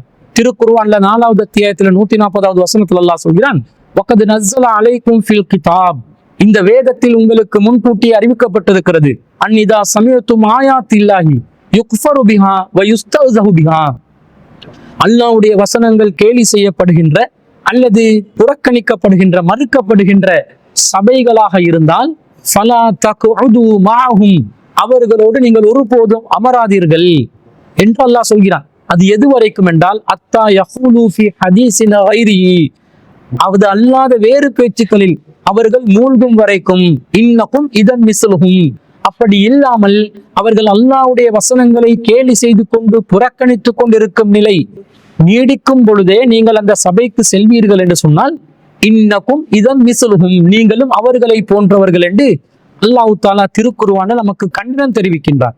அப்போ ஒரு சபையில மார்க்கத்துக்கு மாற்றமான காரியங்கள் நிகழும் என்று சொன்னால் அந்த மார்க்கத்துக்கு மாற்றமான காரியம் நிகழும் போது நாம் அந்த சபைக்கு கலந்து கொள்ள கூடாது. அப்ப மார்க்கத்துக்கு முரணாக ஆடல் பாடல் இருந்தால் எப்படி கலந்து கொள்வது? மார்க்கத்துக்கு முரணாக அவர்கள் ஷிர்கான காரியங்களில் ஈடுபட்டால் எப்படி கலந்து கொள்வது? பிதஅத்தான காரியங்களில் ஈடுபட்டால் எப்படி கலந்து கொள்வது? அனாச்சாரங்களில் ஈடுபட்டால் எப்படி கலந்து கொள்வது? ஆண்கள் பெண்கள் கலப்படமாக, அதே நேரத்துல ஆண்கள் பெண்கள் ஹஜ்னமி மஹரமி வேறுபாடு இல்லாமல் அவுரத்துகள் வெளிப்படுகின்ற வகையில் ஒரு சபையை அவர்கள் ஏற்படுத்தினார்கள் என்றால் திருமண விருந்து என்ற பேர்ல வலா யுபதீன ஸீனத்தஹும்ன, பெண்கள் அவர்களுடைய அலங்காரங்களை வெளிப்படுத்த கூடாது என்று கடுமையாக தடை விதித்திருக்கக்கூடிய நிலையில திருமண விருந்து என்று வருகின்ற நேரத்துல அலங்காரத்தை மொத்தமா வெளிப்படுத்தக்கூடியதை பார்க்கிறோம். அப்ப அப்படிப்பட்ட ஒரு சபையில அந்த அலங்காரம் வெளிப்படுத்தப்படுதல் நீடிக்கும் பொழுது எவ்வாறு நாங்கள் கலந்து கொள்ளலாம்? அவங்க அது அல்லாம நல்ல காரியங்கள்ல ஈடுபடும் போது கலந்து கொள்ளலாம். நல்ல காரியங்கள் ஈடுபடக்கூடிய நிலையில் இன்றைய காலத்துல இந்த திருமண மண்டபங்கள்ல திருமணங்கள் நடைபெறுகிறதா என்பதை நாங்கள் சிந்தித்து பார்க்க வேண்டும். எனவே இது போன்று அல்லாஹ்வுடைய வசனம் கேலி செய்யப்பட்டு புறக்கணிக்கப்பட்டு அந்த ஜீனத்தை பத்தி அவங்க யோசிக்கல, அதை பத்தி பரவாயில்ல அது வேற நாள்ல பார்த்துக்கொள்ளும் என்று யோசிக்கிறாங்க, அல்லது மார்க்கத்தில் அல்லாஹ் ரசூலுடைய வழிமுறைக்கு மாற்றமாக செய்வதை பற்றி கவலைப்படவில்லை, அது வேற நாட்களில் பார்த்து கொள்ளலாம் என்று நினைக்கிறார்கள் என்றால் இவங்க அல்லாஹ்வுடைய வசனங்களை கேலி செய்யறாங்க, புறக்கணிக்கிறாங்க, மறுக்கிறாங்க. இந்த நிலையில நாங்க அந்த சபைகள்ல கலந்து கொள்ள கூடாது என்று குர்ஆன் சொல்லி இருக்கும் பொழுது எப்படி நாங்க அந்த வலிமா என்று கூப்பிட்டாங்க என்பதனால் கலந்து கொள்வது? அப்ப இந்த ரெண்டு வேறுபாட்டை நாங்கள் சரியாக புரிந்து கொள்ள வேண்டும். வலிமாவுக்கு கண்டிப்பாக அழைக்கப்பட்டால் நாங்கள் செல்ல வேண்டும். அது எப்படிப்பட்ட வலிமாவா இருக்கணும்? நபி வழிக்கு உட்பட்ட ஒரு வலிமாவா இருக்கணும். நபி வழிக்கு உட்பட்ட ஒரு வலிமாவாக இருந்து அப்போது நாங்கள் அந்த வலிமாவிலே கலந்து கொள்ளவில்லை என்றால் நாங்கள் அல்லாஹ் ரசூலுக்கு மாற்றம் செஞ்சிட்டோம், முஸ்லிம்க்கு செய்ய வேண்டிய கடமையை நாங்க புறக்கணிச்சிட்டோம் என்று அர்த்தம். இதை விளங்கப்படுத்தக்கூடிய விதத்துல ரசூல் ஸல்லல்லாஹு அலைஹி வஸல்லம் ஒரு செய்தியில சொல்றாங்க, வலிமாக்கு கூப்பிட்டாலே போகணும் என்றா அதை எப்படி நீங்க புரிஞ்சு கொள்ளணும் என்று சொன்னா நபி ஸல்லல்லாஹு அலைஹி சொல்றாங்க. சஹீஹுல் புகாரில 5178வது செய்தியாக வருது. அபூ ஹுரைரா ரலியல்லாஹு அன்ஹு அறிவிக்கிறாங்க, லவ் துஈது இலா குராஇன் லா அஜப்து, எனக்கு விருந்தாக, இது வலிமாவாக இருந்தாலும் வேறு விருந்தாக இருந்தாலும் சொல்றாங்க, எனக்கு விருந்தாக ஒரு ஆட்டுக்காலின் கீழ்ப்பகுதி, அது பெரிய அளவுல மதிப்பு மிக்க ஒரு விருந்தாக கருதப்படாது, ஆட்டுக்கால்ல கீழ்ப்பகுதிய எனக்கு விருந்தாக தரப்பட்டாலும் லா அஜப்து, நான் அதற்கு பதில் அளிப்பேன். அப்ப மட்டமான அளவில் நீங்கள் ஒரு விருந்தை கொடுத்தாலும் விருந்துக்கென்று என்னை அழைத்தால் நான் உங்களுடைய விருந்து அழைப்பை ஏற்று நான் அதற்கு சமூகம் அளிப்பேன் என்று நபி ஸல்லல்லாஹு அலைஹி வஸல்லம் சொல்றாங்க. வல உஹ்திய இலைய குராஉன், எனக்கு ஒரு ஆட்டுக்காலின் கீழ் பகுதி அன்பளிப்பாக கிடைத்தாலும், மக்களிடமிருந்து கிடைக்கக்கூடிய அன்பளிப்புகள் ஒரு மட்டமான நிலையில, ஒரு ரொம்ப பெருமதி குறைவான நிலையில எனக்கு அன்பளிப்பு கிடைத்தாலும் லக்கபில் தூ, நான் அதை அங்கீகரிப்பேன், நான் அதை ஏற்றுக்கொள்வேன் என்று நபி ஸல்லல்லாஹு அலைஹி வஸல்லம் சொன்ன செய்தியை பார்க்கிறோம். அப்ப ஒரு ஏழை ஒரு விருந்து கொடுக்கிறான், அந்த ஏழையிட விருந்து வலிமா விருந்து நபி வழிக்கு உட்பட்டதாக இருக்கிறது. பெரிய பிரியாணி எல்லாம் கிடைக்காது, பெரிய அளவுல சுவையான உணவா இருக்காது என்று இருந்தாலும் அந்த உணவுடைய தரத்தை நினைச்சு நான் போகாம இருக்கக்கூடாது. அந்த ஏழை ஒரு முஸ்லிம் நபி வழிப்படி செய்கிறார், கண்டிப்பாக நான் அதற்கு அங்கீகாரம் கொடுக்க வேண்டும், நான் அதை ஏற்றுக்கொள்ள வேண்டும், அல்லாஹ் ரசூலுக்கு நான் மாற்றம் செய்யக்கூடாது என்று கலந்து கொள்ள சொன்னாங்களே தவிர, பணக்காரன் வசதி படைத்தவர் அவருடைய வசதியின் திமிரின் காரணமாக அவங்களோட வசதிக்கேற்ப அவங்க திருமண விருந்து கொடுக்கலாம், அது பிரச்சனை கிடையாது. ஆனா ஆடம்பரமாக, வீண் விரயமாக, அனாச்சாரமாக, மார்க்கத்துக்கு முரணாக, அல்லாஹ்வுடைய போதனைகளை புறக்கணிக்கக்கூடிய விதத்துல, ரசூலுடைய போதனைகளை புறக்கணிக்கக்கூடிய விதத்துல ஒரு வலிமா விருந்து கொடுப்பாங்கன்னு சொன்னா, அத்தகைய வலிமா விருந்துகளில் கலந்து கொள்வதற்கு மார்க்கம் எந்த வகையிலுமே நமக்கு அனுமதியை தராது. இன்னும் சொல்வதாக இருந்தால், நபி ஸல்லல்லாஹு அலைஹி வஸல்லம் அவர்கள் நமக்கு பொதுவான ஒரு வழிமுறையை சொல்லி தராங்க. ஒரு தீமையை கண்டால் நாங்க அதை தடுக்கணும். இப்போ வலிமா விருந்துக்கு போறோம், அதுல பித்அத் நடக்குது, நாங்க தடுக்கக்கூடியவங்களா இருக்கணும். ஷிர்க் நடக்குது, தடுக்கக்கூடியவங்களா இருக்கணும். அனாச்சாரம் நடக்குதுன்னா, ஆடல் பாடல் கூத்து கும்மாலம் நடக்குதுன்னா அதை தடுக்கக்கூடியதா இருக்கணும். அலங்காரம் செய்யப்பட்ட மணப்பெண்ணை மணவரையில் அவர்கள் தோரணையாக மக்களுக்கு காட்சி பொருளாக காட்டியிருந்தால் இதை அப்புறப்படுத்துமாறு நாம் அதை சொல்ல வேண்டும். அந்த சக்தி இருந்தால் போகலாம். ரசூல் அப்படித்தானே வழிகாட்டுறாங்க. மன் ரஆ மின்கும் முன்கரன், உங்களை யார் ஒருவர் ஒரு தீமையை காணுகிறார்களோ ஃபல்யுகையிர்ஹு பியதிஹி, அதை தன்னுடைய கரத்தால் தடுக்கட்டும். ஃபஇல்லம் யஸ்ததி, அதற்கு அவர் சக்தி இல்லாவிட்டால் ஃபபிலிசானிஹி, தனது நாவால் தடுக்கட்டும். ஃபஇல்லம் யஸ்ததி, அதற்கும் சக்தி பெறாவிட்டால் ஃபபிகல்பிஹி, உள்ளத்தால் வெறுக்கட்டும். வதாலிக அல்அஃபுல் ஈமான், இதுதான் ஈமான்ல குறைந்த நிலை என்று அபூ சயீத் அல் குத்ரி ரலியல்லாஹு அன்ஹு அவர்கள் ரசூலுல்லாஹ் சொன்னதாக அறிவிக்கிறாங்க. சஹீஹ் முஸ்லிம்ல 79வது செய்தியாக பதிவு செய்யப்பட்டிருக்கிறது. அப்ப மலிமா விருந்துக்கு போய் அதுல தீமையை காண்கிறோம், ஆனா தடுக்க மாட்டோம், கையால தடுக்க மாட்டோம், வாயால தடுக்க மாட்டோம், மனசால மட்டும் வெறுத்துட்டு வாரோம் என்று நல்ல புரியாணிய வயிறு முட்டை சாப்பிட்டு வந்தால் இது உள்ளத்தால் வெறுப்பதில் வருமா? வராது. அப்ப புறக்கணிப்பதுதான் உள்ளத்தால் வெறுப்பது என்பது. சொந்த தீமையை சக்தி இருந்தால் தட்டி கேட்கணும், கையாலே தடுக்கணும், முடியாட்டி வாயால தடுக்கணும், முடியாட்டி அந்த சபையை விட்டு நாங்க விலகணும் என்பது இஸ்லாத்தின் வழிகாட்டலாக இருப்பதனால் வலிமா விருந்தண்டா கண்டிப்பா போகணும். ஆனால் மார்க்கத்துக்கு மாற்றமாக இருந்தால் அந்த சபையில தீமையை தடுக்க முடியும் என்றால் இருந்து போய் தடுத்து நல்ல வழிப்படி அந்த நபி வழிப்படியை செய்வதற்கான ஒரு ஏற்பாடை நாங்கள் செய்யணும். அதை முடியாவிட்டால் தீமையான காரியங்கள் அவங்க நிகழ்த்தும் பொழுது நாங்கள் அந்த இடத்திலிருந்து வெளியேற வேண்டும். அந்த தீமையிலிருந்து அவர்கள் விடுபட்டு சரியான வேலையை செய்யும் போது கலந்து கொள்வதற்கு நமக்கு அனுமதி இருக்கிறது என்பதுதான் இந்த செய்திகளிலிருந்து நமக்கு தெளிவான விளக்கமாக கிடைக்கிறது. இன்னொரு சகோதரர் அவரு பொலன்னறுவையிலிருந்து இந்த கேள்வியை கேட்டிருக்கிறார். அவர் என்ன கேட்கிறார் என்று சொன்னா, நாணய மாற்று மணி சேஞ்ச் வியாபாரம் மார்க்கத்துல செய்யலாமா? செய்வதாக இருந்தால் அது எந்த மாதிரி ஒரு முறையில நாங்க செய்யணும் என்ற மாதிரி கேட்டிருக்கிறார். இந்த நாணய மாற்றம் என்பது கரன்சி மணி எக்ஸ்சேஞ்சை பொறுத்தளவுல இது மார்க்கத்துல அனுமதிக்கப்பட்ட ஒரு வியாபாரமாக இருக்கிறது. ஆனால் அது அனுமதிக்கப்பட்ட முறை என்னவென்பதை நாங்கள் விளங்கி கொள்ள வேண்டும். பொதுவாக ஒரே வகையான நாணயங்களை மாற்றம் செய்வாங்க. அப்படிப்பட்ட ஒரு நாணய மாற்ற வியாபார முறை இருக்கிறது. நாங்க ஒரு கரன்சியை கொடுத்து அதே கரன்சியில சில்லறைகளை பெற்றுக்கொள்வோம். இதற்கு மார்க்கத்துல அனுமதி இருக்குது. இந்த நாணய மாற்றத்துல எப்படி நடக்கணும் என்று மார்க்கம் நமக்கு வழிகாட்டும். அதே போல வேறு விதமான இரு வகையான பல வகையான நாணயங்களை மாற்றம் செய்யக்கூடிய விதத்தில் வியாபாரங்கள் நடைபெறுகிறது. இதற்கும் மார்க்கத்துல ஒரு வழிகாட்டல் இருக்கிறது. எப்படி நாங்கள் அதை செஞ்சு கொள்ளணும் என்று மார்க்கம் சொல்கிறது. இப்ப ஒரே வகையான நாணயமாக இருந்தால் அந்த நாணய மாற்றத்தை எப்படி செய்ய வேண்டும் என்று நபி ஸல்லல்லாஹு அலைஹி வஸல்லம் அவங்க நமக்கு வழிகாட்டுறாங்க. எப்படி என்று சொன்னா, இந்த செய்தி புகாரில 2176வது செய்தியாக வருகிறது.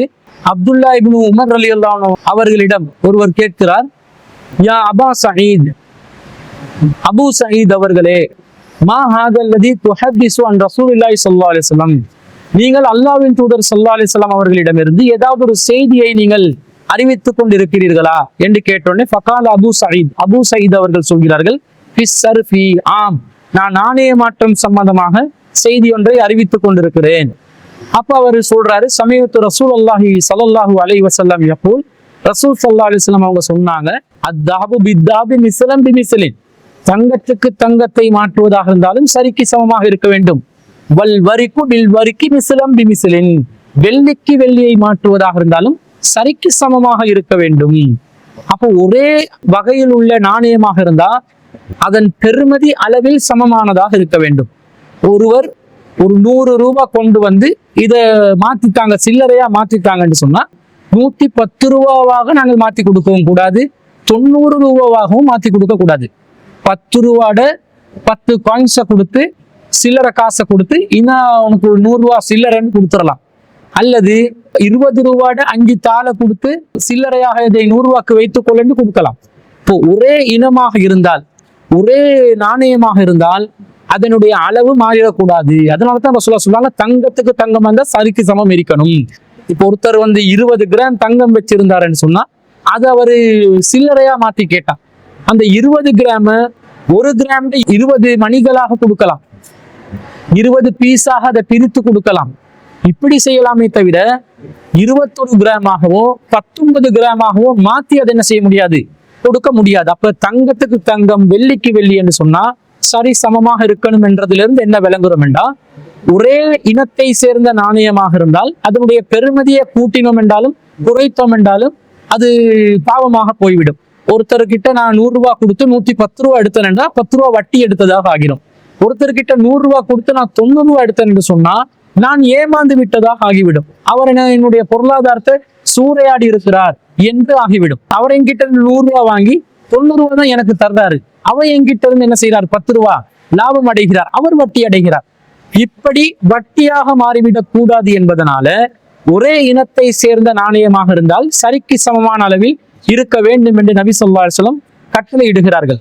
அதே நேரத்துல வேறு இனமாக இருந்தால், நான் வந்து $100 வச்சிருக்கிறேன், அவருக்கு ஸ்ரீலங்கன் ருபீஸ் வேணும், அல்லது இந்தியன் ருபீஸ் வேணும், அல்லது யூரோ வேணும், அல்லது ரியால் வேணும், வேணும், இப்படி தீனார் வேணும், இப்படி கேட்டால் அப்படி மாற்றும் பொழுது அதனுடைய பெருமதியை வந்து பொதுவாக ஒரு சந்தை தீர்மானிக்கும் என்ற வகையில அந்த பெருமதியை வந்து நீங்க தாராளமா தீர்மானிச்சு கொள்ளலாம் என்று ரசூலுல்லாஹ் பொதுவா விட்டுட்டாங்க.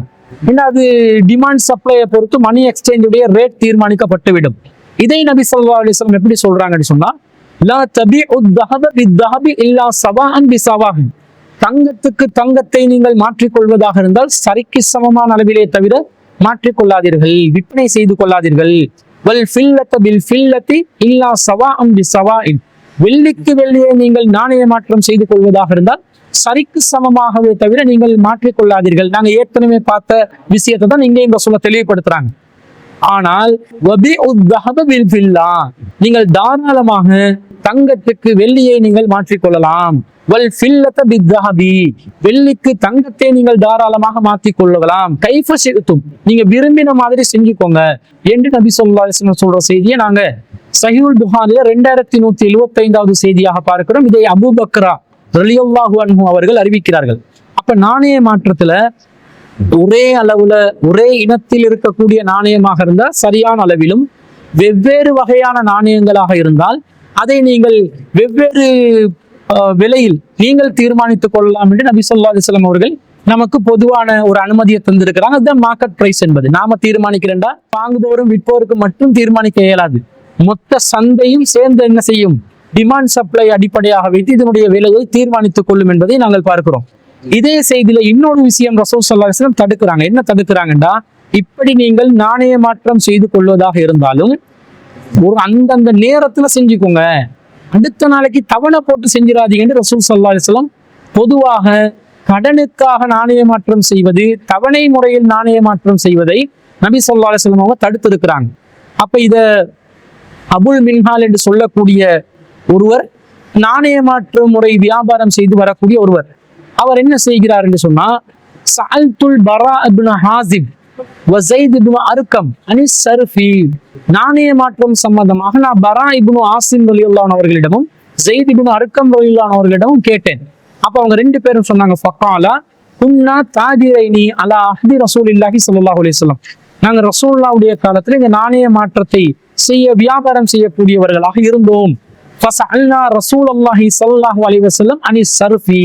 நாங்கள் ரசூலுல்லாஹ்விடம் இந்த நாணய மாற்றம் சம்பந்தமாக விசாரித்த நேரத்தில் ரசூலுல்லாஹ் என்ன சொன்னாங்க தெரியுமா? ஃபகால இன் கான யதம் பியதின் ஃபலா பஅஸ. உடனுக்குடன் மாற்றிக்கொள்ளக்கூடிய நாணய மாற்றமாக இருந்தால் அதிலே எந்த பிரச்சனையும் இல்லை. வ இன் கான நஸஅன் ஃபலா யஸ்லுஹு.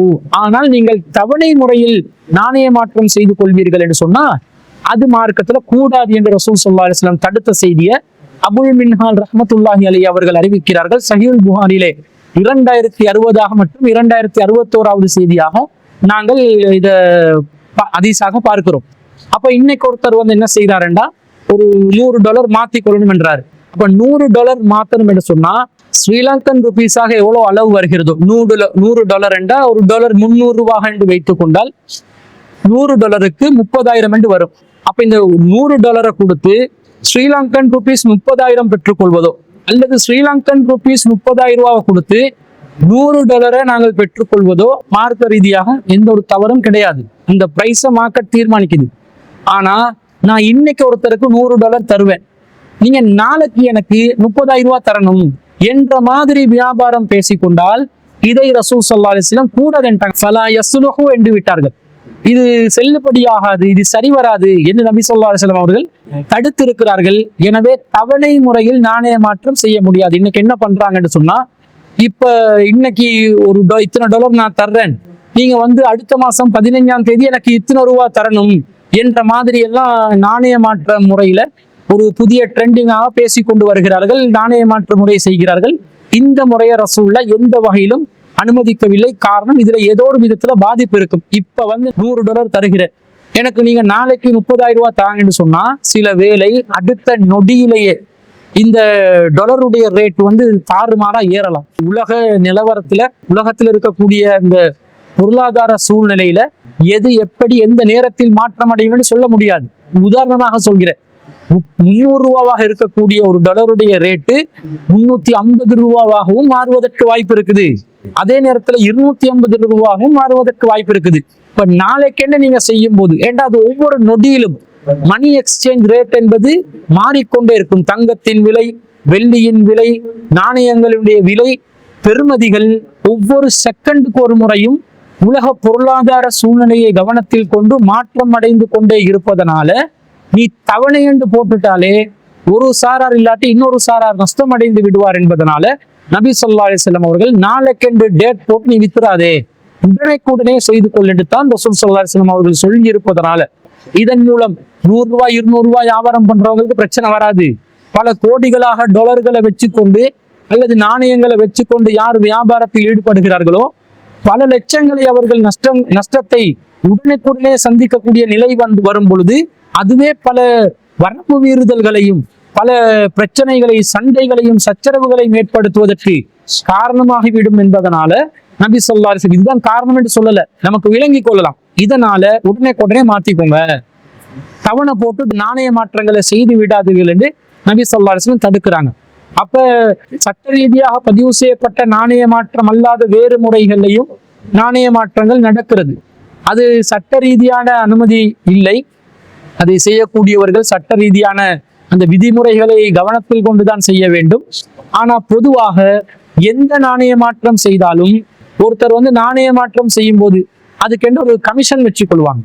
இந்த கமிஷன் வச்சு கொள்ற விஷயத்தை பொறுத்த அளவுல அந்த டாலர் ரேட்ல அவங்க எக்ஸ்சேஞ்ச் பண்றதாக இருந்தாலும் அல்லது வேறு விதத்துல நாணயங்கள் வெளிநாடுகள்ல மாற்றம் செய்யக்கூடிய அரசு ரீதியான அங்கீகாரம் பெறாத இடங்கள்ல இருந்து நாணய மாற்றம் செய்வதாக இருந்தாலும் இந்த நாணய மாற்றத்துக்கான கமிஷனை வச்சு கொள்வாங்க. காரணம், அவங்க ஒரு ரிஸ்க் எடுக்கிறாங்க. நாங்க இந்த காசை வந்து உங்களுக்கு கொண்டு வந்து சேர்க்கிறோமே, அரசாங்க ரீதியான அங்கீகாரம் இல்லாமலும் சில வேலைகளை செய்ய வேண்டி வருது. எனவே இதுக்காக நாங்கள் பெற்றுக்கொள்ளக்கூடிய அந்த நாங்கள் முகம் கொடுக்கக்கூடிய ரிஸ்க்குக்காக வேண்டி, அதுல இருக்கக்கூடிய அவதானத்துக்காக வேண்டி, அதில் இருக்கக்கூடிய பாதிப்புக்காக வேண்டி நாங்க ஒரு கமிஷன் எடுக்க வேண்டி வருது, இந்த வேலையை செஞ்சு கொள்றதுக்காக வேண்டி ஒரு கமிஷனை ஏற்படுத்தி கொள்ள வேண்டி வருது என்று கேட்டால் அது மார்க்க ரீதியாக யாரும் தப்பு சொல்ல முடியாது. யாரும் எந்த விதத்திலும் ஹலாலான வியாபாரங்கள்ல, மார்க்கத்தில் ஹலாலான வியாபாரங்கள்ல கமிஷன் வச்சு வியாபாரம் செய்யலாம் என்பதையும் நாங்கள் விளங்கி கொள்ள வேண்டும். ஒரு சகோதரர் கொழும்பிலிருந்து ஒரு கேள்வியை கேட்டிருக்கிறாரு. அவர் என்ன கேட்கிறாருன்னு சொன்னா, தற்போது நம்முடைய சமூக சூழ்நிலைகளில் பலவிதமான நிகழ்வுகள் வைபவங்கள் நடைபெற்று வருகிறது. அதிலும் குறிப்பாக பாடசாலைகள்ல பேக் டு ஸ்கூல் என்ற பேர்ல, பாடசாலைகளின் பழைய மாணவர்கள் சந்திப்பு என்ற பேர்ல ஒரு நிகழ்வு நடக்குது. இந்த நிகழ்விற்கு மார்க்கத்தில் அனுமதி இருக்கிறதா? இந்த நிகழ்வில் பங்கு பெறுவதற்கும் கலந்து கொள்வதற்கும் மார்க்கத்தில் அனுமதி இருக்கிறதா என்று கேட்கிறார். இந்த பேக் டு ஸ்கூல் என்ற பேர்ல தற்போது சமூகத்துல ஒரு பழைய மாணவர்கள் ஒன்று சேர்ந்து சந்தித்து சங்கமித்து பாடசாலை அபிவிருத்தி பணிகளுக்காகவோ அல்லது பழைய மாணவர்களுடன் நட்பு உறவாடி கொள்வதற்காகவோ பல நோக்கங்களுக்காக வேண்டி ஒன்று சேரக்கூடிய ஒரு பழக்கம் சமூகத்தில் இருக்கிறது.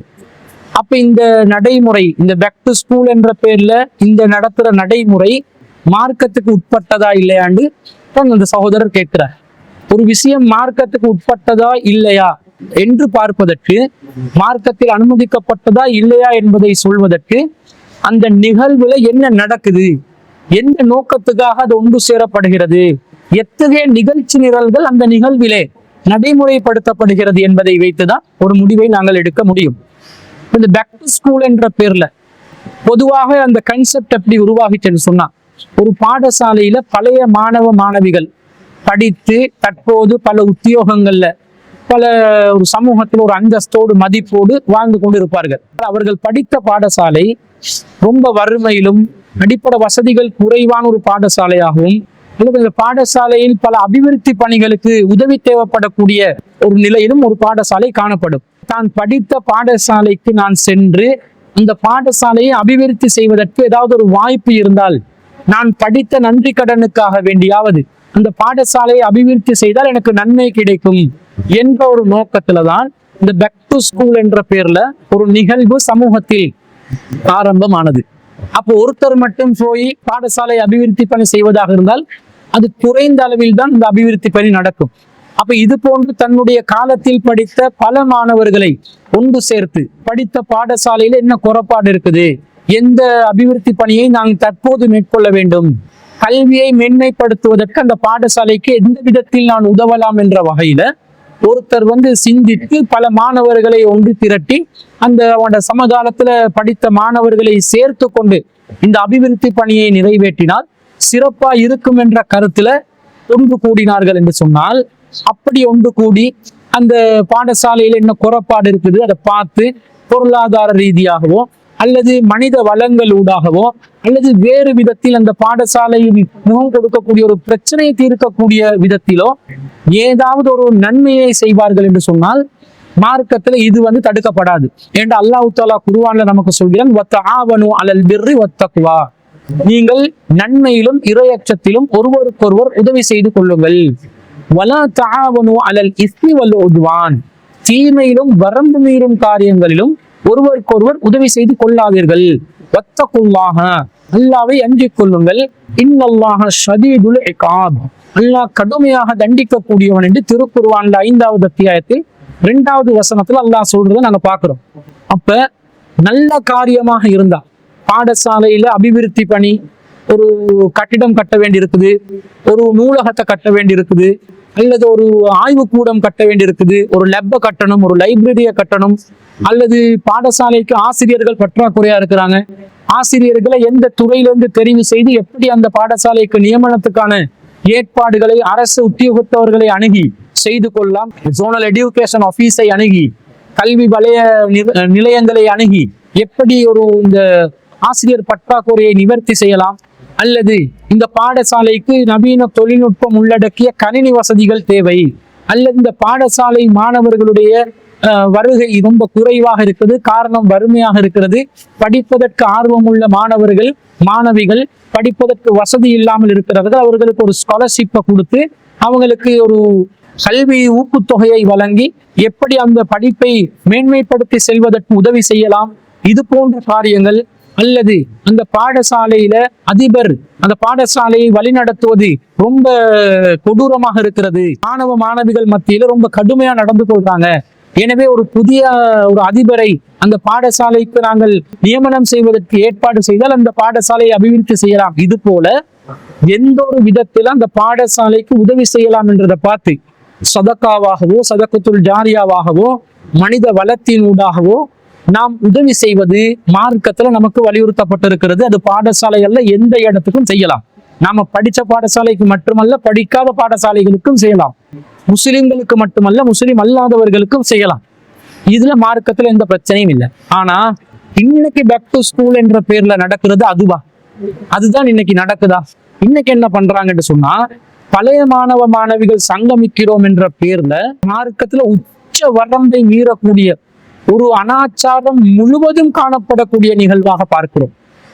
பாட்டு படிக்கிறதும் ஆடுறதும், முக்காடுகள் இல்லாமல் ஹிஜாபை பேணாமல் ஆண்கள் பெண்கள் என்று எல்லாரும் சேர்ந்து ஒன்றாக கலந்து கேக்க கொண்டு வந்து வெட்டுறதும், ஒருத்தர் வாயில இன்னொருத்தர் ஊட்டி விடுறதும் என்ற பேர்ல 40-50 வயசு கிழடுகளும் கிழவிகளும் 15-16 வயசு ஒரு மாணவன் மாணவியுடைய நினைப்புல மொத்தமாக வந்து அவங்க இளமை அப்படியே அவங்களோட வாழ்க்கையில முதுமை அடைந்தவர்கள் அப்படியே ஒரு சிறு வயசுக்கு வந்த மாதிரி ஒரு தோற்றத்துல பல அனாச்சாரங்களை நிகழ்த்துகிறார்கள்.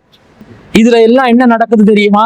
இந்த பேக் டு ஸ்கூல் என்ற பேர்ல சங்கமிப்பவர்கள் எல்லாம் அவங்க மார்க்கத்துக்கு முரணான இந்த காரியங்கள் ஈடுபடுறதோடு மட்டும் இல்லாமல் அவர்களுடைய தொடர்பு எண்களை பரிமாறிக் கொள்கிறார்கள். வாட்ஸ்அப் குழுமங்களை ஆரம்பித்துக் கொள்கிறார்கள்.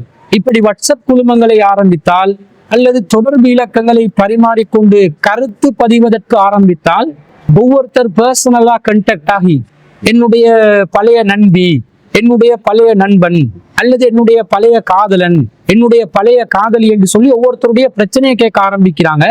கடைசி அதனுடைய உச்ச வரம்பு எங்க போயிட்டு நிக்குதுன்னு சொன்னா, ஒவ்வொருத்தரும் தனிப்பட்ட முறையில ஒரு குடும்ப வாழ்க்கையில் உள்ள பிரச்சனைகள், தன்னுடைய சோக கதைகள், சோக கதை, சொன்ன கதை, சொல்லாத கதை, எல்லா கதையும் சொல்லி தவறான உறவுகளில் அவர்கள் தவறான நட்புகளையும் தவறான தொடர்புகளையும் கள்ள காதல்களையும் உருவாக்கக்கூடிய ஒரு சூழ்நிலை உருவாகி கொண்டு இருக்கிறது. அபிவிருத்தி பணி நடக்குதோ இல்லையோ, இவங்க 2 பேரும் சேர்ந்து கள்ள உறவுல முழு ஒரு மனக்கோட்டையை உருவாக்கி கட்டி ஆளுவதை நாங்கள் பார்க்கிறோம். அப்ப இந்த மாதிரி ஒன்றுக்கு மார்க்கம் அனுமதிக்குமா? இது வந்து என்ன நடக்குதுன்னு சொன்னா, ஒரு வரம்புக்குள்ளே ஒரு குடும்ப கட்டமைப்புக்குள்ளே ஒன்று சேர்ந்து வாழ்ந்தவர்கள் அந்த குடும்ப கட்டமைப்பு அப்படியே தகர்த்து விட்ட மாதிரி, என்னுடைய ஃப்ரெண்டு தானே, படித்த சக மாணவன் தானே, அவரோட பேசினா உங்களுக்கு என்ன பிரச்சனை, கணவனோட மனைவி சண்டை பிடிக்கிறதும் மனைவி கணவனோட சண்டை பிடிக்கிறதும், நீங்க அவளோட பேசுறீங்கன்னு கேட்டா என் கிளாஸ் ஃப்ரெண்டு, என் கிளாஸ்மேட்டு, அவளோட சேர்ந்துதான் நான் படித்தேன், அவள் தான் எனக்கு நிறைய உதவி செஞ்சா, நோட்ஸ் தந்தான்னு சொல்லி இந்த நோட்ஸ் தந்தவள்கிட்ட இவர் வாட்ஸ்அப்ல மெசேஜை போட்டு இன்னும் பல நோட்டுகள் அனுப்பக்கூடிய நிலைக்கு இப்படி எல்லாம் மாறுகிறது என்று சொன்னால், இப்படிப்பட்ட ஒரு அனாச்சாரத்தை இஸ்லாம் அங்கீகரிக்குமா? அங்கீகரிக்காது. பேக் டு ஸ்கூல் என்ற பேர்ல பெரும்பாலும் பக்க விளைவில மொத்த விளைவாக இந்த கள்ளக்காதல் தொடர்புகளும் அனாச்சாரங்களும் நிகழ்வதை நாங்கள் பார்க்கிறோம். பேக் டு ஸ்கூலாலேயே பல கணவன் மனைவிமார்கள் காதி நீதிமன்றத்துக்கு சென்று மனைவி பழைய காதலரோடு ஓடிய கதைகளும் கணவன் பழைய காதலியுடன் ஓடி போன கதையும் பரவலாக நாங்கள் பார்க்கிறோம், கேட்கிறோம். பல குடும்ப பஞ்சாயத்துகள் வருகிறது. அப்ப இந்த மாதிரி ஒரு அனாச்சாரமாக இது இருக்கும் என்று சொன்னா, ஒரு அனாச்சாரம் நம்முடைய வாழ்க்கையை சீரழிச்சு கொண்டு, நம்முடைய மானத்தை சீரழிச்சு கொண்டு, கௌரவத்தை பாதிச்சு கொண்டு, இத்தகைய ஒரு பேக் டு ஸ்கூல் நமக்கு தேவையா? சதக்கா செய்யறதா இருந்தா எங்கேயும் செய்யலாம். இது ஸ்கூல்ல மட்டும்தான் செய்யணுமா? வெளியூர்ல எங்கேயாவது எப்படியாவது குடும்பத்துல யாருக்காவது சதக்கத்துல் ஜாரியா செய்ய நினைத்தால் செய்து விடலாம். ஆனா இவங்க திறந்து வச்சிருக்கக்கூடிய இந்த பேக் டு ஸ்கூல் என்றது மிகப்பெரிய ஒரு மோசமான விளைவுகளை ஏற்படுத்தக்கூடியதாக ஆகுகிறது. அப்ப இதை 2 நாங்க எப்படி பார்க்கணும் என்று சொன்னா, மார்க்க ரீதியாக ஸ்கூலுக்காக அபிவிருத்தி பணிக்காக போறோம், ஏதாவது படித்த பாடசாலைக்கு நன்றி கடனுக்காக வேண்டி ஏதாவது அபிவிருத்தி பணிக்கு உதவி செய்யறோம்னா போயிட்டு வாங்க, அந்த வேலையை செஞ்சிட்டோமா வந்தமாண்டு இருக்கணும்.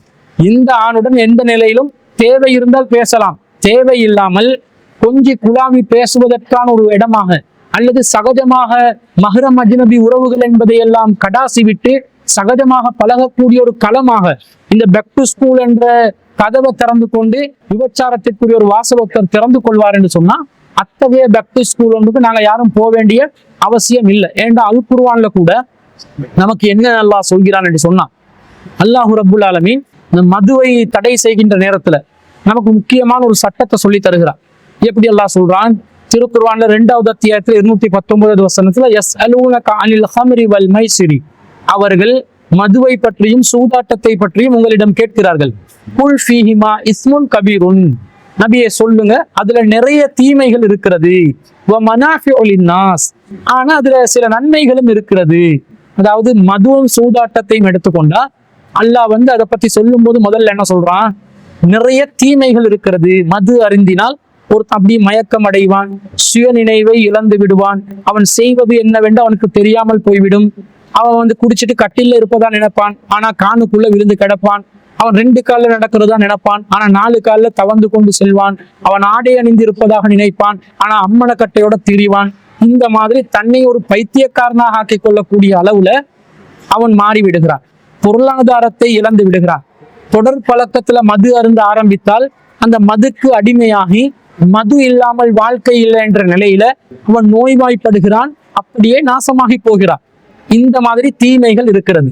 ஆனா சில நன்மைகளும் இருக்கிறது. குடிச்சா ஒரு கிக்கா இருக்கும், கொஞ்ச நேரத்து உலகமே வானா நான் நிம்மதியா இருக்கிறேன் என்று இருக்கேன். அந்த மூளோட பேலன்ஸ் அவன் இழக்கிறதுனால அவன் இயல்பான கவலைகள் பிரச்சனைகள் எல்லாம் அவனுக்கு மறந்து விடும். மைண்ட் ரிலாக்ஸ் ஆகுதுன்னு அவன் நினைக்கிறான். அப்ப இந்த மாதிரி சில நன்மைகளும் இருக்கத்தான் செய்து. இதே மாதிரி சூதாட்டத்திலையும் அதிகமான தீமையும் சில நன்மைகளும் இருக்கின்றன. ஆனா அதிலே இருக்கக்கூடிய தீமை அதிலே இருக்கக்கூடிய நன்மையை விட அதிகமாக இருக்கிறது. எனவே நீங்கள் இதை விட்டு விலக வேண்டும் என்று அல்லாஹ் சொல்கிறான். அப்ப மதுவை அல்லாஹ் தடுக்கும் பொழுது நன்மையும் இருக்கிறது, தீமை அதிகமாக இருக்கிறது. தீமை அதிகமாக இருந்தால் அதை விட்டு விலக வேண்டும் என்பதுதான் இஸ்லாத்தின் அடிப்படையாக இருக்கிறது. அப்ப இந்த பேக் டு ஸ்கூல் என்றதுல நன்மைகளும் இருக்கிறது, தீமைகளும் இருக்கிறது. நன்மை அதிகமாக இருக்குதா தீமை அதிகமா இருக்குதான்னு பாருங்க.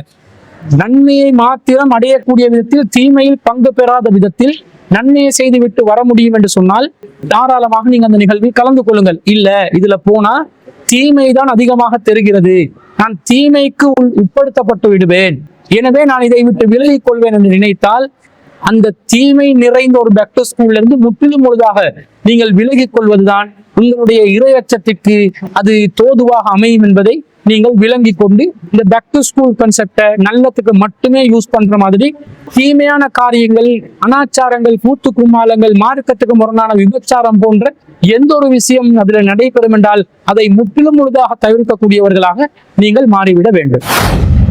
சிலாபத்தை சேர்ந்த ஒரு சகோதரி கேள்வி ஒன்று கேட்டிருக்கிறாங்க.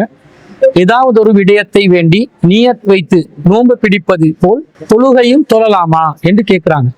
அதாவது நாங்க ஏதாவது ஒரு நேர்ச்சியை செய்வோம், அந்த நேர்ச்சியை செய்வோம் எப்படி என்றா, இந்த காரியம் எனக்கு நடந்துச்சென்றா நான் இத்தனை நோன்பு பிடிப்பேன் என்று நோன்பு பிடிப்பதற்கு நேர்ச்சை செய்வதை போன்று இந்த காரியம் எனக்கு நிறைவேறினால் இறைவா நான் இத்தனை ரக்காத்து தொழுவேன் என்று சொல்லி தொழுகையை நேர்ச்சை செய்யலாமா என்று கேட்கிறாங்க. அதாவது இந்த கேள்விக்கு பதில் சொல்வதற்கு முன்பதாக இந்த நேர்ச்சை சம்பந்தமாக ஒரு அடிப்படையான விஷயத்தை நாங்க விளங்கிக் கொள்ளணும். நேர்ச்சை என்பது எப்படிப்பட்ட ஒரு நிலையில் இருக்குதுன்னு சொன்னா, இறைவனோட ஒரு பேரம் பேசுற மாதிரி ஒரு தன்மையில இருக்குது. இறைவா நீ எனக்கு இதை செய்து தந்தால் நான் உனக்கு இதை செய்து தருவேன், எனக்கு இந்த காரியத்தை நீ நிறைவேற்றி தந்தால் நான் உன்னுடைய இந்த காரியத்தை நிறைவேற்றுவேன் என்ற மாதிரி இறைவனுடன் ஒரு பேரம் பேசி வியாபாரம் செய்யற மாதிரி ஒரு தோற்றம் இந்த நேர்ச்சையில் காணப்படுகிறது. இப்படிப்பட்ட ஒரு நிலையில் இது இருப்பதனால நபி ஸல்லல்லாஹு அலைஹி வஸல்லம் அவர்கள் நேர்ச்சையை தடை செய்கிறார்கள். எப்படி தடை செய்யறாங்க? நஹன் நபியு ஸல்லல்லாஹு அலைஹி வஸல்லம் அனின் நத்ரி, நபி ஸல்லல்லாஹு அலைஹி வஸல்லம் அவர்கள் நேர்ச்சை செய்வதை தடை செய்தார்கள்.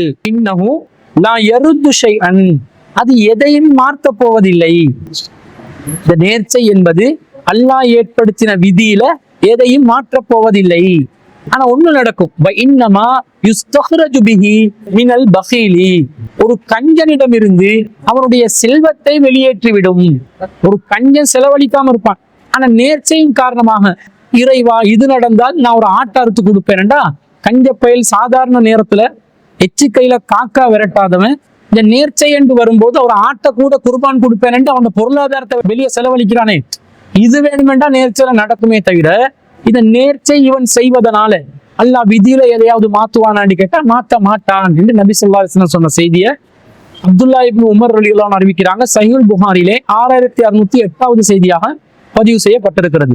இதே போன்று இன்னொரு அறிவிப்பு வருகிறது. இதே அப்துல்லா இப்னு உமர் ரலியல்லாஹு அறிவிக்கிறாங்க. புகாரில 6692 செய்தி. இன்ன இந்த நேர்ச்சையை பொறுத்தவரையில் லா யுகத்திமு ஷைஅன் வலா யுஅஹிரு, இது எதை முற்படுத்தவோ பிற்படுத்தவோ செய்யாது.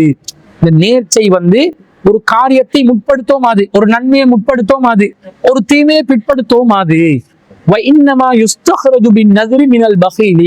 ஆனா ஒன்று மட்டும் செய்யும், கஞ்சனிடம் இருந்து அவனுடைய செல்வத்தை வெளியேற்றும். இதை மட்டும் நேர்ச்சையில நடக்கும் என்று சொல்லி நபி ஸல்லல்லாஹு அலைஹி வஸல்லம் சொல்றாங்க. அப்ப என்ன விளங்குது? நேர்ச்சையில எதுவும் முற்படுத்தவும் மேல பிற்படுத்தவும் மேல. எனக்கு நடக்கிற ஒரு ஆபத்தை நேர்ச்சையால பிற்படுத்த இயலுமான்னு கேட்டா இயலாது. எனக்கு ஏதாவது நன்மையை முன்கூட்டியே வர வைக்கணும் என்று சொல்லி நேர்ச்சை செஞ்சாலும் அதுல எதுவுமே நடக்க போறது இல்லை என்று ரசூல் ஸல்லல்லாஹு அலைஹி வஸல்லம் சொன்ன பிறகு இப்ப நேர்ச்சையை நாங்க செய்யறதுல இருந்து நாங்க விலகி கொள்ளணும். ரசூல்லா இவ்வளவு விளங்கப்படுத்திட்டாங்களே, நாங்க எதுக்காக நேர்ச்சை செய்யணும்? ஏதாவது ஒரு நன்மை சீக்கிரமா அடைகிறதுக்கும் தீமை தடுத்து நிறுத்தி கொள்றதுக்கும் தானே நேர்ச்சையை செய்வோம். அது நடக்காதுன்ட்டாங்களே ரசூல் ஸல்லல்லாஹு அலைஹி வஸல்லம். அப்ப எதுக்கு இந்த நேர்ச்சைக்காக நாங்க விழணும்? அது அவசியம் இல்லை. இப்ப நேர்ச்சையை விட்டு நாங்க ஒதுங்கி இருக்கணும் என்பதுதான் இஸ்லாத்துடைய அடிப்படையான அறிவுரை. அப்ப என்ன செய்யணும்? நம்முடைய நோக்கங்கள் நிறைவேறணும் என்றால், நம்முடைய தேவைகளை நாம் பூர்த்தி செய்து கொள்ளணும் என்றால், நாங்க என்ன காரியத்துல ஈடுபடணும், என்ன செஞ்சால் சரி என்று கேட்டால் அதற்கு அல் குர்ஆன்ல நமக்கு வழிகாட்டல் இருக்கிறது. திருக்குர்ஆன்ல சூரத்துல் பக்கரால 2வது அத்தியாயம் 45வது வசனத்துல அல்லாஹ் சொல்றான், வஸ்தஈனு, நீங்கள் அல்லாஹ்விடம் உதவி தேடுங்கள். அல்லாஹ்வோட உதவி தானே நமக்கு தேவைப்படுது. எப்படி உதவி தேடணும் என்றா பிஸ்ஸப்ரி வஸ்ஸலாஹ், பொறுமை மூலமும் தொழுகை மூலமும் உதவி தேடுங்கள். நீங்க அல்லாஹ்வோட உதவி வேணும் என்று சொன்னா அழகா பொறுத்து கொள்ளணும். கஷ்டங்களை பொறுத்து கொள்ளணும், நஷ்டங்களை பொறுத்து கொள்ளணும், இழப்புகளை பொறுத்து கொள்ளணும், பாதிப்புகளை சகித்து கொள்ளணும். நீங்க முகம் கொடுக்கக்கூடிய எல்லா பிரச்சனைகளையும் சவால்களையும் தைரியமாக முகம் கொடுக்கணும். இந்த பொறுமை, முகம் கொடுக்கிற தாக்க பிடிக்கிற தன்மை உங்களிடம் இருக்கணும். வஸ்ஸலா, தொழுகை இருக்க வேண்டும். ஐவேளை தொழுகையை, கடமையான தொழுகையை பேணி பாதுகாத்து தொழ வேண்டும். இறைவனுடைய நெருக்கத்தை பெற்றுத்தரக்கூடிய சுன்னத்தான நஃபீலான வணக்கங்களை அதிகம் அளவில் செய்ய வேண்டும். இப்படி நாங்கள் செய்தோம் என்றால் அல்லாஹ்வோட உதவி கண்டிப்பாக நமக்கு கிடைக்கும். ஆனால் அல்லாஹ் சொல்கிறான், இது பயபக்தி உள்ளவர்கள், பணிவுள்ளவர்களுக்கே தவிர மற்றவர்களுக்கு பாரமாக இருக்கும். பொறுமையா இருக்கிறது யாருக்கு பாரமா இருக்கும்? பணிவு இல்லாதவனுக்கு. அதே மாதிரி தொழுகையை நிலைநாட்டுவது யாருக்கு பாரமா இருக்கும்? பணிவு இல்லாதவனுக்கு. பணிவோடு இறைவனை அஞ்சி நடக்கக்கூடிய மக்களுக்கு தொழுகையும் பொறுமையும் அல்லாஹ்வோட உதவியை கொண்டு வந்து சேர்க்கும் என்று இந்த வசனத்துல அல்லாஹ் சொல்றதை நாங்க பார்க்கிறோம். அதே போன்று திருக்குர்ஆன்ல 2வது அத்தியாயத்துல 153வது வசனத்துல, யா அய்யுஹல்லதீன ஆமனு, நம்பிக்கை கொண்டவர்களே, இஸ்தஈனு பிஸ்ஸப்ரி வஸ்ஸலாஹ், பொறுமை மூலமும் தொழுகை மூலமும் உதவி செய்யுங்கள். இன்னல்லாஹ மஅஸ் ஸாபிரீன், அல்லாஹ் பொறுமையாளர்களுடன் இருக்கிறான் என்று அல்லாஹ் சொல்கிறான். நீங்க அல்லாஹ்வை தானே கேட்கறீங்க, அல்லாஹ்வோட உதவி தானே வேணும்ன்றீங்க. பொறுமையாளர்களோடு அல்லாஹ் இருக்கிறான். இனிமே தொழுங்க, பொறுமையா இருங்க, அல்லாஹ்வோட உதவியை தேடுங்க, அல்லாஹ் உதவி செய்வான் என்றத இந்த வசனத்திலிருந்து நாங்க விளங்கி கொள்றோம். அப்ப தொழுகை பொறுமை மூலமாக நம்முடைய நோக்கங்களை, தேவைகளை பூர்த்தி செய்து அல்லாஹ்வுடைய உதவியை பெற்றுக் கொள்ளக்கூடிய ஒரு வழிமுறையை இஸ்லாம் நமக்கு காட்டி தந்திருக்கிறது. அந்த வழிமுறையில் நாங்கள் ஈடுபட்டோம் என்று சொன்னால் கண்டிப்பாக எங்களுடைய தேவைகள் பூர்த்தி செய்யப்படும். அது அல்லாம அல்லாஹ்வோட பேரம் பேசுற மாதிரி நேர்ச்சைக்கு செல்ல வேண்டாம் என்று நபி ஸல்லல்லாஹு அலைஹி வஸல்லம் அவங்க தடுத்து இருக்கிறாங்க. ஆனா இந்த தடையை பொறுத்தளவுல இது 100% முற்றிலும் முழுதாக நேர்ச்சை செய்யவே கூடாது என்ற வகையில ஒரு தடை அல்ல. சில தடைகள், தடை என்ற தடை தான், திரும்ப அது யாரும் எப்படியும் இந்த நேரத்திலும் செய்ய முடியாது.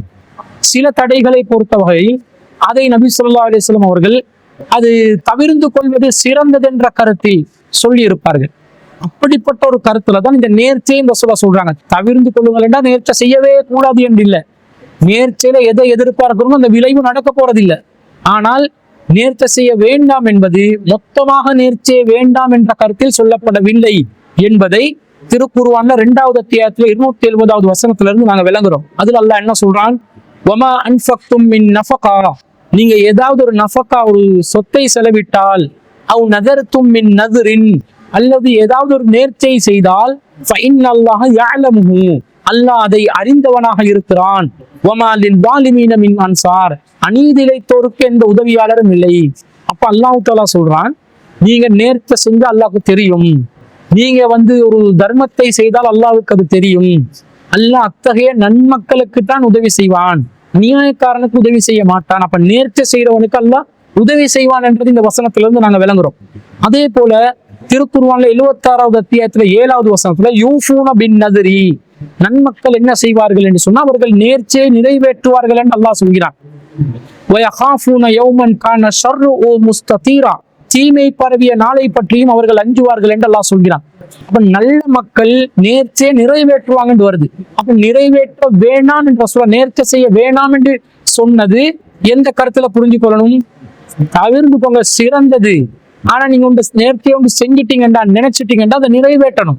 ஏன்னா நன்மக்கள் நேர்ச்சைகளை நிறைவேற்றுவார்கள் என்ற வசனத்திலிருந்து நாங்க விளங்கிக் கொள்றோம். அதே போல சூரத்துல் ஹஜ் 22வது அத்தியாயம் 29வது வசனத்துல அல்லாஹ் சொல்றான், சும்மல் யகுலு தஃபஸஹும், அவர்கள் தங்களுடைய அழுக்குகளை அகற்றட்டும், வல் யூஃபு நுதூரஹும், தங்களுடைய நேர்ச்சைகளை நிறைவேற்றட்டும், வல் யத்தவஃபு பில் பைத்தில் அதீக், பழமையான இந்த ஆலயத்தை அவர்கள் தவாப் செய்யட்டும் என்று அல்லாஹ் சொல்றான். அப்ப இதுல என்ன வருது? நல்லடியார்களாக இருந்தால் நேர்ச்சை என்ற ஒன்று செய்தால் அதை நிறைவேற்றணும். இந்த அல்லாவோட நீங்க பேரம் பேசுற மாதிரி ஒப்பந்தத்தை போட்டுட்டீங்க, அது அல்லாஹ் தாலாவும் நிறைவேற்றி தருவான் என்றால் நீங்க கண்டிப்பா என்ன செய்யணும்? அந்த நேர்ச்சையை நீங்களும் நிறைவேற்ற வேண்டும் என்ற கருத்துல நாங்கள் பார்க்கிறோம். நபி ஸல்லல்லாஹு அலைஹி வஸல்லம் அவர்களுடைய இன்னொரு பொன்மொழி வருது புகாரியில 6696வது செய்தியில, மன் நதர ஐயுத்தி அல்லாஹ, யார் ஒருவர் அல்லாஹ்க்கு கட்டுப்படும் விஷயத்தில் நேர்ச்சை செய்வார்களோ ஃபல்யுத்திஅஹு, அவர் அதிலே கட்டுப்பட்டு நடக்கட்டும். வமன் நதர ஐயஸியஹு, யார் ஒருவர் அல்லாஹ்வுக்கு மாறு செய்வதாக ஒரு நேர்ச்சை செய்வார்களோ ஃபலா யஸிஹி, அவர் அதிலே அல்லாஹ்வுக்கு மாறு செய்ய வேண்டாம் என்று நபி ஸல்லல்லாஹு அலைஹி வஸல்லம் அவங்க சொன்னதாக ஆயிஷா ரலியல்லாஹு அன்ஹா அவர்கள் அறிவிக்கிறார்கள். அப்ப இந்த செய்தியில ரசூல் என்ன சொல்றாங்க? அல்லாஹ்க்கு கட்டுப்படுற மாதிரி நேர்ச்சையோட நீங்க செய்வீங்கன்னு சொன்னா அதை நிறைவேற்றுங்க. அல்லாஹ்க்கு மாறு செய்யற விதத்துல நேர்ச்சை செஞ்சா நிறைவேற்றாதீங்க என்று சொல்றாங்க. சில பேர் என்ன செய்வாங்கண்டா, இறைவா எனக்கு இந்த நேர்ச்சியை நீ நிறைவேற்றினால் என்ற மேனியில நான் வந்து கத்தி குத்து ராத்தி பொண்ணை கொடுத்துருவேன், இப்படி சொன்னா இது அல்லாஹ்க்கு மாறு செய்யறது. உனக்கு யாரு கத்தி குத்து ராத்தி கொடுக்க சொன்னா, கத்தி குத்து எல்லாம் யாரு உன்னோட மேலுக்கு போட்டுக்கொள்ள சொன்னா, இது செய்யக்கூடாது. அதே போன்று இறைவா நீ எனக்கு வந்து இந்த நேர்ச்சியை நிறைவேற்றினால் நான் உனக்காக வேண்டி இத்தனை நாட்கள் வெயிலில் கிடப்பேன், அல்லது அமர மாட்டேன், அல்லது பேச மாட்டேன், மௌன விரதத்தில் இருப்பேன், இப்படியெல்லாம் மார்க்கத்துக்கு மாற்றமான விஷயங்கள்ல நேர்ச்சை செய்யக்கூடாது. எப்படி நேர்ச்சை செய்யலாம்? இறைவனுக்கு கட்டுப்பட்ட விஷயம். இறைவனுக்கு கட்டுப்பட்ட விஷயம் என்றா உபரியான நோன்புகள். அப்ப நோன்புல நேர்ச்சை வைக்கலாம். இறைவா நீ எனக்கு இந்த காரியத்தை நிறைவேற்றினா நான் உபரியாக நஃபீலாக இத்தனை நோன்பு பிடிப்பேன் என்று சொல்லலாம். பரலான நோன்போ சுன்னத்தான நோன்பு இதுல வராது. இறைவா நீ எனக்கு இந்த காரியத்தை நிறைவேற்றினால் நான் ரமலான் மாதம் முழுவதும் நோன்பு பிடிப்பேன் ஒருத்தருக்கு நேர்ச்சை செய்யல, அது கடமை, அதை செஞ்சுதான் ஆகணும். அது செய்யாட்டி பாவியாகுவார். மறுவண்ணன் நேர்ச்சலை கொண்டு வந்து சேர்க்கிறது. அதே மாதிரி ஒருத்தர் இறைவா எனக்கு நீ இந்த காரியத்தை நிறைவேற்றினால் நான் 6 நோன்பு பிடிப்பேன் சொல்லல. 6 நோன்பு பிடிக்கிறது முஸ்லிம்களுக்கு சுன்னத்தாக்கப்பட்டுள்ளது. அது சுன்னத்துல வந்துருச்சு. அது எல்லாரும் செய்வதற்குரிய ஒரு வலியுறுத்தப்பட்ட அம்சமாக மாறிவிட்டது. அப்போ உபரியான வணக்கங்களை ஒருவர் நேர்ச்சை செய்யலாம். அதுல நோன்பு உபரியாக இருக்கிற மாதிரி தொழுகையையும் உபரியான இருந்தால் நேர்ச்சை செய்யலாம். இறைவா இந்த காரியம் நிறைவேறினால் நான் ஐவேளை தொழுவேன் என்று சொல்லக்கூடாது. ஏண்டா ஐவேளை தொழுவது கடமையாக்கப்பட்டுள்ளது, அது செய்யணும். முன்பின் சுன்னத் தொழுவேன் என்று சொல்லக்கூடாது. முன்பின் சுன்னத்து அது வலியுறுத்தப்பட்ட நிலையில உள்ளது. இது அல்லாத உபரியான தொழுகைகளை தொழுவேன் என்று சொல்லி ஒருவர் நேர்ச்சை செய்ய நினைத்தால் மார்க்க ரீதியாக அதுல எந்த தவறும் இல்லை. ஆனா மிகச்சிறந்த வழிமுறை இறைவன் மீது தவக்கல் வைத்து அவன் மீது பிரார்த்தனை செய்து நாம் அடிமைத்தனத்தை வெளிப்படுத்தி இருக்கரம் மீந்தி அல்லாவிடத்தில் பெறக்கூடிய அந்த உதவியை தொழுகை மூலமும் பொறுமை மூலமும் பெற்றுக்கொள்வதுதான் சிறந்ததே தவிர அதுக்கு மாற்றமான இந்த நேர்ச்சைகள்ல நாங்க போய் எங்களுடைய ஈமான் அல்லாஹ்க்கு பேரம் பேசுற மாதிரி ஆக்கி கொள்ளாமல் இருப்பது சிறந்தது. ஆனாலும் ஒருவர் நினைத்தால் இஸ்லாத்துல அதற்கு அனுமதி உண்டு. உபரியான வணக்கங்களை நேர்ச்சையாக நிறைவேற்றலாம். ஒரு குர்பானை கொடுப்பேன், உபரியான ஒரு குர்பானை கொடுப்பேன், அல்லது ஒரு நன்மையான காரியத்தில் ஈடுபடுவேன், ஒரு ஏழைக்கு தர்மம் செய்வேன், இப்படி எந்த விதத்திலும் ஒருவர் நேர்ச்சை செய்தால் அது நிறைவேற்றணும். அந்த நேர்ச்சைகள் மறுமையிலே விசாரிக்கப்படக்கூடிய நிலையில் இருக்குது. என்றால் நல்லடியார்கள் நேர்ச்சை நிறைவேற்றுவார்கள் என்று சொல்வதனால அப்படி அனுமதிக்கப்பட்ட நிலையில் உள்ள நேர்ச்சைகளை கண்டிப்பாக நாங்கள் நிறைவேற்ற வேண்டும் என்பதையும் நாங்கள் விளங்கிக் கொள்கிறோம். எனவே அன்பிற்குரியவர்களே, இந்த வாரத்திற்கான உங்களுடைய கேள்விகள்ல முக்கியமான கேள்விகளை எடுத்து அதற்கான பதில்களை தந்திருக்கிறோம். இன்ஷா அல்லாஹ் தொடர்ந்து நீங்கள் திரையில் தென்படக்கூடிய வாட்ஸ்அப் இலக்கத்திற்கு உங்களுடைய கேள்விகளை அனுப்பி வையுங்கள். எழுத்து வடிவத்தில் உங்களுடைய ஆதாரங்களுடன் அனுப்பினால் மிகவும் இலகுவாக இருக்கும் பதிலளிப்பதற்கு. அல்லது ஒரு ஆடியோ வடிவத்தில் நீங்கள் கேள்விகளை அனுப்பினாலும் உங்களுடைய கேள்விகளுடைய சாராம்சத்தை புரிந்து கொண்டு அதற்கான பதில்களை அளிப்பதற்கு நாம் தயாராக இருக்கிறோம் என்பதை கூறிக்கொண்டு, இது போன்ற நல்ல நிகழ்ச்சிகளில் சகோதரர் சகோதரிகள் பங்கு பெற்று உங்களுடைய மார்க்க ரீதியான அறிவை வளர்த்து கொண்டு இன்மைக்கும் மறுமைக்கும் நல்லதை பெறக்கூடிய விதத்தில் அல்லாஹ் தஆலா இந்த உலக வாழ்க்கையை அமைத்து தருவதற்கு போதுமானவனாக இருக்கிறான் என்பதை நாங்கள் நினைவில் கொண்டு நம்முடைய பணிகளை நாம் அமைத்துக் கொள்ள வேண்டும் என்பதை தெரிவித்துக் கொண்டு, தொடர்ச்சியாக உங்களுடைய நம் ஜமாத்துடன் இருக்கக்கூடிய தொடர்புகளை அதிகப்படுத்திக் கொள்ளுங்கள். மார்க்க ரீதியான தொடர்புகளை அதிகமாக வைத்துக் கொள்ளுங்கள். மார்க்க கல்வியை வளர்க்கும் இந்த நட்பணியில் நாம் அனைவரும் ஒன்று சேர்ந்து பயணிப்பதற்கு வல்ல ரஹ்மான் நமக்கு அருள் புரிவானாக என்று கூறிக்கொண்டு விடைபெறுகிறேன். வஆஹிரு தஅவானா அல்ஹம்துலில்லாஹி ரப்பில் ஆலமீன்.